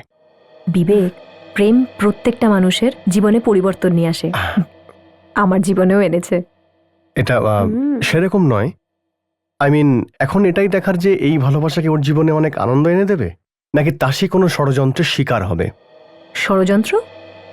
কিরকম ষড়যন্ত্র? হ্যাঁ, আমিও এটাই ভাবছি, বুঝতে পারছি না। তাহলে এবার কি হবে? তার জন্য তো দেখতে হবে সোমবার থেকে বৃহস্পতিবার রাত ঠিক 10:30টায় সোনি এন্টারটেনমেন্ট টেলিভিশন। আমরা অবশ্যই দেখব। ঠিক আছে, আপনি যেতে পারেন। Thank you very much. Okay, thank you sir. কি হলো বিবেক, কিছু জানতে পারলে কি? না স্যার, এই লোকটা আমাদের রেকর্ডসে নেই স্যার। এ মনে হয় নতুন কোনো ক্রিমিনাল। অভিজিৎ, যদি রঞ্জন মদ খেয়ে থাকে, ও যদি রঞ্জনের সাথে থাকে, তাহলে হতে পারে এও মদ খায়। একটা কাজ করো, সাবওয়ের আশেপাশে যতগুলো বার আছে ওখানে গিয়ে এই স্কেচটা দেখাও। কেউ না কেউ তো একে চিনতে নিশ্চয়ই পারবে।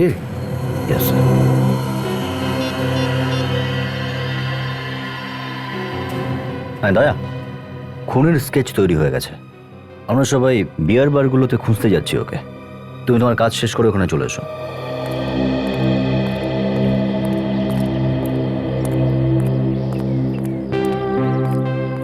সমস্ত বারে খোঁজ নিয়ে এলাম, কিন্তু কেউই ওই খুনিটাকে কোথাও দেখেনি। অদ্ভুত বিষয়, এত রাতে যদি ওরা বারে বসে বদ না খায় তাহলে কোথায় খেয়েছে? আমার মনে হয় এসিপি স্যারই ঠিক বলেছেন। নিশ্চয়ই এই রঞ্জন আর ওই খুনিটা কোনো নির্জন জায়গায় বসে ড্রিঙ্ক করেছিল। আদা এটাই হতে পারে, কোনো রাস্তার কোনা ঘুপচিতে হয়তো বসেছিল, যেখানে কেউ যাতায়াত করে না। কেউ হয়তো জিজ্ঞাসাই করবে না এখানে কি করছে। হ্যাঁ, বেশ ভালো মতো গিলিয়ে দিয়েছে রঞ্জনকে, আর যেই ওর নেশায় বুঁদ হয়ে গেছে, সুযোগ বুঝে ওকে খুন করে দিয়েছে। সবচেয়ে বড় কথা হলো এই যে রঞ্জন, ওনাকে আগে মদ খেতই না, কয়েকদিন আগে থেকে নাকি শুরু করে। তার মানে খুনি প্রথমে রঞ্জনের সঙ্গে বন্ধুত্ব করেছে, তারপর আস্তে আস্তে ওকে ড্রিঙ্কসের নেশা ধরিয়েছে, আর তারপরে ওকে মার্ডার করেছে। তার মানে এই লোকটা রঞ্জনের সঙ্গে বন্ধুত্ব করে রঞ্জনকে খুন করার উদ্দেশ্যে। আর কি হতে পারে? না হলে মদ এত লুকিয়ে খাওয়ার কি দরকার ছিল? দেখছো না, এমন একজন কেউ পাওয়া যায়নি যারা এই দুজনকে একসঙ্গে মদ খেতে দেখেছে। একটা কথা অভিজিৎ, এরা দুজন যদি একসাথে ড্রিঙ্ক করে থাকে, তাহলে ড্রিঙ্কের সাথে ওই চাট জাতীয় কিছু খাবে, মানে বাদাম, ছোলা বা চানাচুর জাতীয়। হ্যাঁ, তাহলে এই চাটটা ওদের কোথাও না কোথাও থেকে কিনতে হবে, তাই না? ঠিক। তো এক কাজ করি চলো, এখানে আশেপাশে যত ছোটখাটো স্টল আছে বা ওই হাত গাড়িগুলো আছে, সেগুলোকে খোঁজ করি চলো একবার। খুনে নিশ্চয়ই কারো না কারোর কাছ থেকে এই চাটটা তো কিনবেই, তাই না?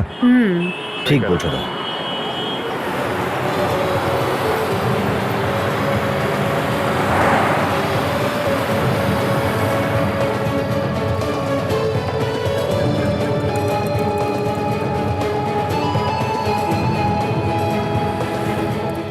স্যার, হ্যাঁ, ওইদিকে জিজ্ঞেস করলাম, কেউই একে চেনে না।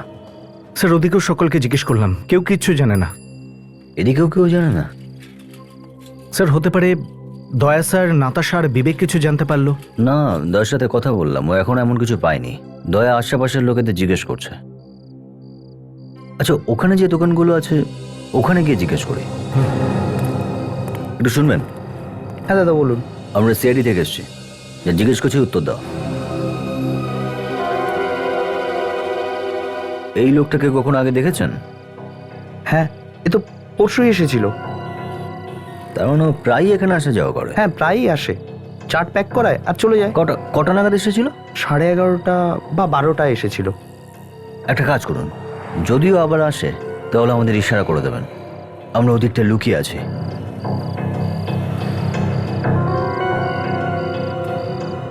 আমার চাট কি রেডি হয়েছে? হ্যাঁ দাদা, রেডি আছে, এই নিন।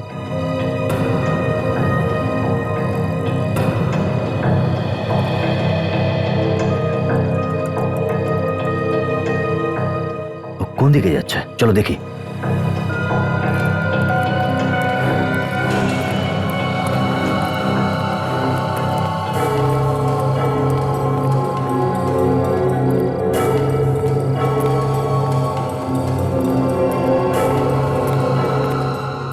এনে চাট। আরে ভাই, কোথায় ছিলিস রে তুই? তুই কি চাট কিনতে গেছিলিস নাকি তাজমহল কিনতে গেছিলিস? হ্যাঁ, এ একদম ফালতু বকিস না। আমার ড্রিঙ্কটা কোথায়? আমার ড্রিঙ্কটা দে। আমি বানিয়ে দিচ্ছি তোর ড্রিঙ্ক। হ্যাঁ, সিআইডি? হ্যাঁ, সিআইডি।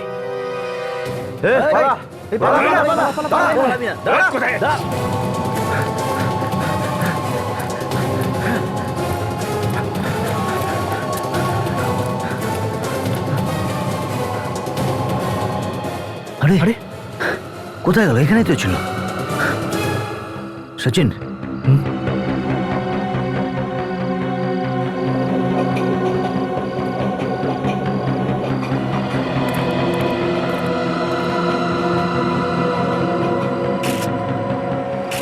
আরে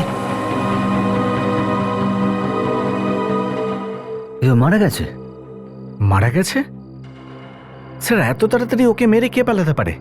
রঞ্জনের খুনিকে আমরা হাতের মধ্যে পেলাম, আর ওর দোষ স্বীকার করার আগে ওকে মেরে ফেললো। এর মানেটা বুঝলে সচিন? এই বিজু ছোটখাটো কোনো খেলোয়াড়, এটা অনেক বড় প্ল্যানিং, অন্য কেউ আছে এর পিছনে। তার মানে আপনি বলতে চাইছেন যে আমাদের পেছনে কেউ এসে ওকে মেরে পালিয়ে গেছে? হ্যাঁ, আসল খুনি যে বিক্রমকে মেরেছে সে আমাদের উপরেও নজর রেখেছিল। হ্যাঁ স্যার, তাই তো মনে হয়। পাশটা চেক করো, যদি কোনো প্রমাণ হাতে চলে আসে।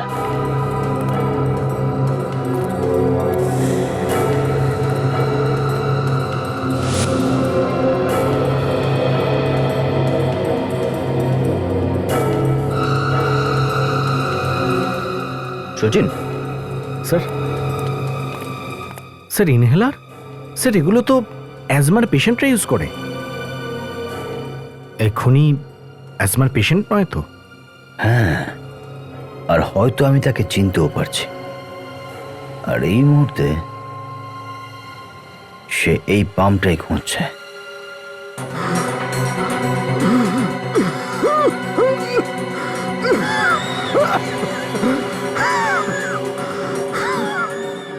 আপনি এটাই খুঁজছেন না তো?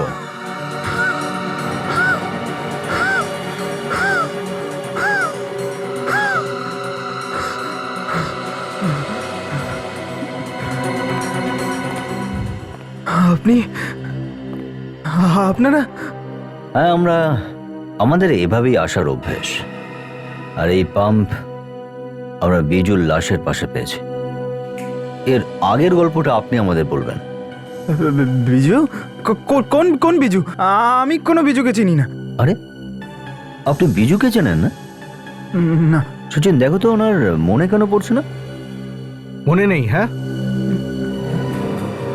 না বলবে না? না না, এক্ষুনি জেনে যাব। এসব কি করছেন আপনি?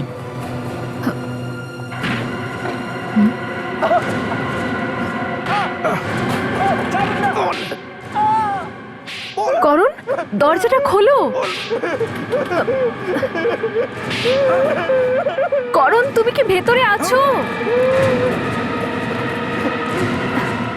করণ, করণ, এটা তোমার কি হলো?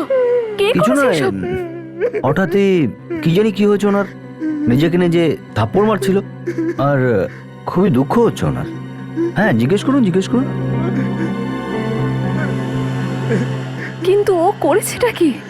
আপনার প্রাণের বন্ধুই রঞ্জনকে খুন করেছে। কি? করণ রঞ্জনের খুন করেছে? আগে হ্যাঁ। কি বলছেন এনারা? করণ, তুমি বলে দাও যে এগুলো মিথ্যে কথা। দেখো করণ, তুমি ভয় পেও না, তোমার কিচ্ছু হবে না। এরা তোমার কোনো ক্ষতি করবে না, বলো এদের।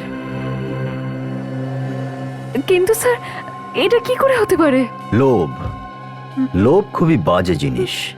লোভে মানুষ সব করতে পারে। আমি তো বিশ্বাসই করতে পারছি না যে করণ এসব কিছু করেছে। চুপ করো তুমি, একদম কথা বলবে না আমার সাথে। আরে ম্যাডাম, আপনি এত উত্তেজিত হচ্ছেন কেন? দেখুন আপনি কি ঘামিয়ে গেছেন। না স্যার, হঠাৎ করে আপনারা এমন একটা কথা বললেন। না, এখনো অবধি তো আপনাকে কিছুই তেমন বলা হয়নি। শুধু তো আপনাকে এটুকুই বলেছি যে আপনার প্রাণের বন্ধু রঞ্জনকে খুন করেছে। কি সচিন? স্যার তো এখন এটা বলেনি যে উনি খুনটা নেহার কথায় করেছেন। হোয়াট? মিথ্যে কথা এটা, আমি কিছু করিনি। আপনি এই খুনটা করিয়েছেন। কি উনি করিয়েছেন না? করণ মিথ্যে বলছে, আমি এসব কিছু করিনি। আর আমি সব করবো কেন? আমার কাছে তো সবকিছু আছে, এত বড় কোম্পানির মালিক আমি। আমি কোম্পানির সাধারণ স্টাফকে মেরে লাভটা কি পাবো? মিস নেহা, এই কোম্পানি আপনার নয়, বরং আপনার কাকার, যিনি অস্ট্রেলিয়ায় থাকেন। আর এই কোম্পানি উনি আপনাকে দেখভাল করার জন্য দিয়েছেন, শুধু দেখভালের জন্য। আর এখানে বসে তুমি তোমার আঙ্কেলকে ধোকা দিচ্ছ, ফ্রড অ্যাকাউন্ট বানিয়ে, ভুল ইনভেস্টমেন্ট দেখিয়ে, প্রতারণা করে সব টাকা পয়সা নিজের নামে করে নিচ্ছ। না, এটা সত্যি কথা না। না, এটাই সত্যি। আর আপনি এই কাজটায় আপনার বয়ফ্রেন্ডকেও ইনক্লুড করেছেন না? বয়ফ্রেন্ড? আগে হ্যাঁ, বয়ফ্রেন্ড কাম অ্যাসিস্ট্যান্ট করণ। আর যখনই রঞ্জন তোমাদের প্রতারণার কথা জানতে পারলো, সে তোমাদের হুমকি দিয়েছিল যে সমস্ত কথা তোমার আঙ্কেলকে জানিয়ে দেবে।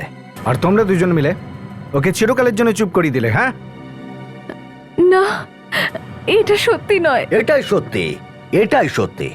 আর এই সত্যিটাকে কখনো মিথ্যে করতে পারবে না। আর তাই এটাই ভালো হবে যে তুমি সবকিছু সত্যি সত্যি আমাদের বলে দাও।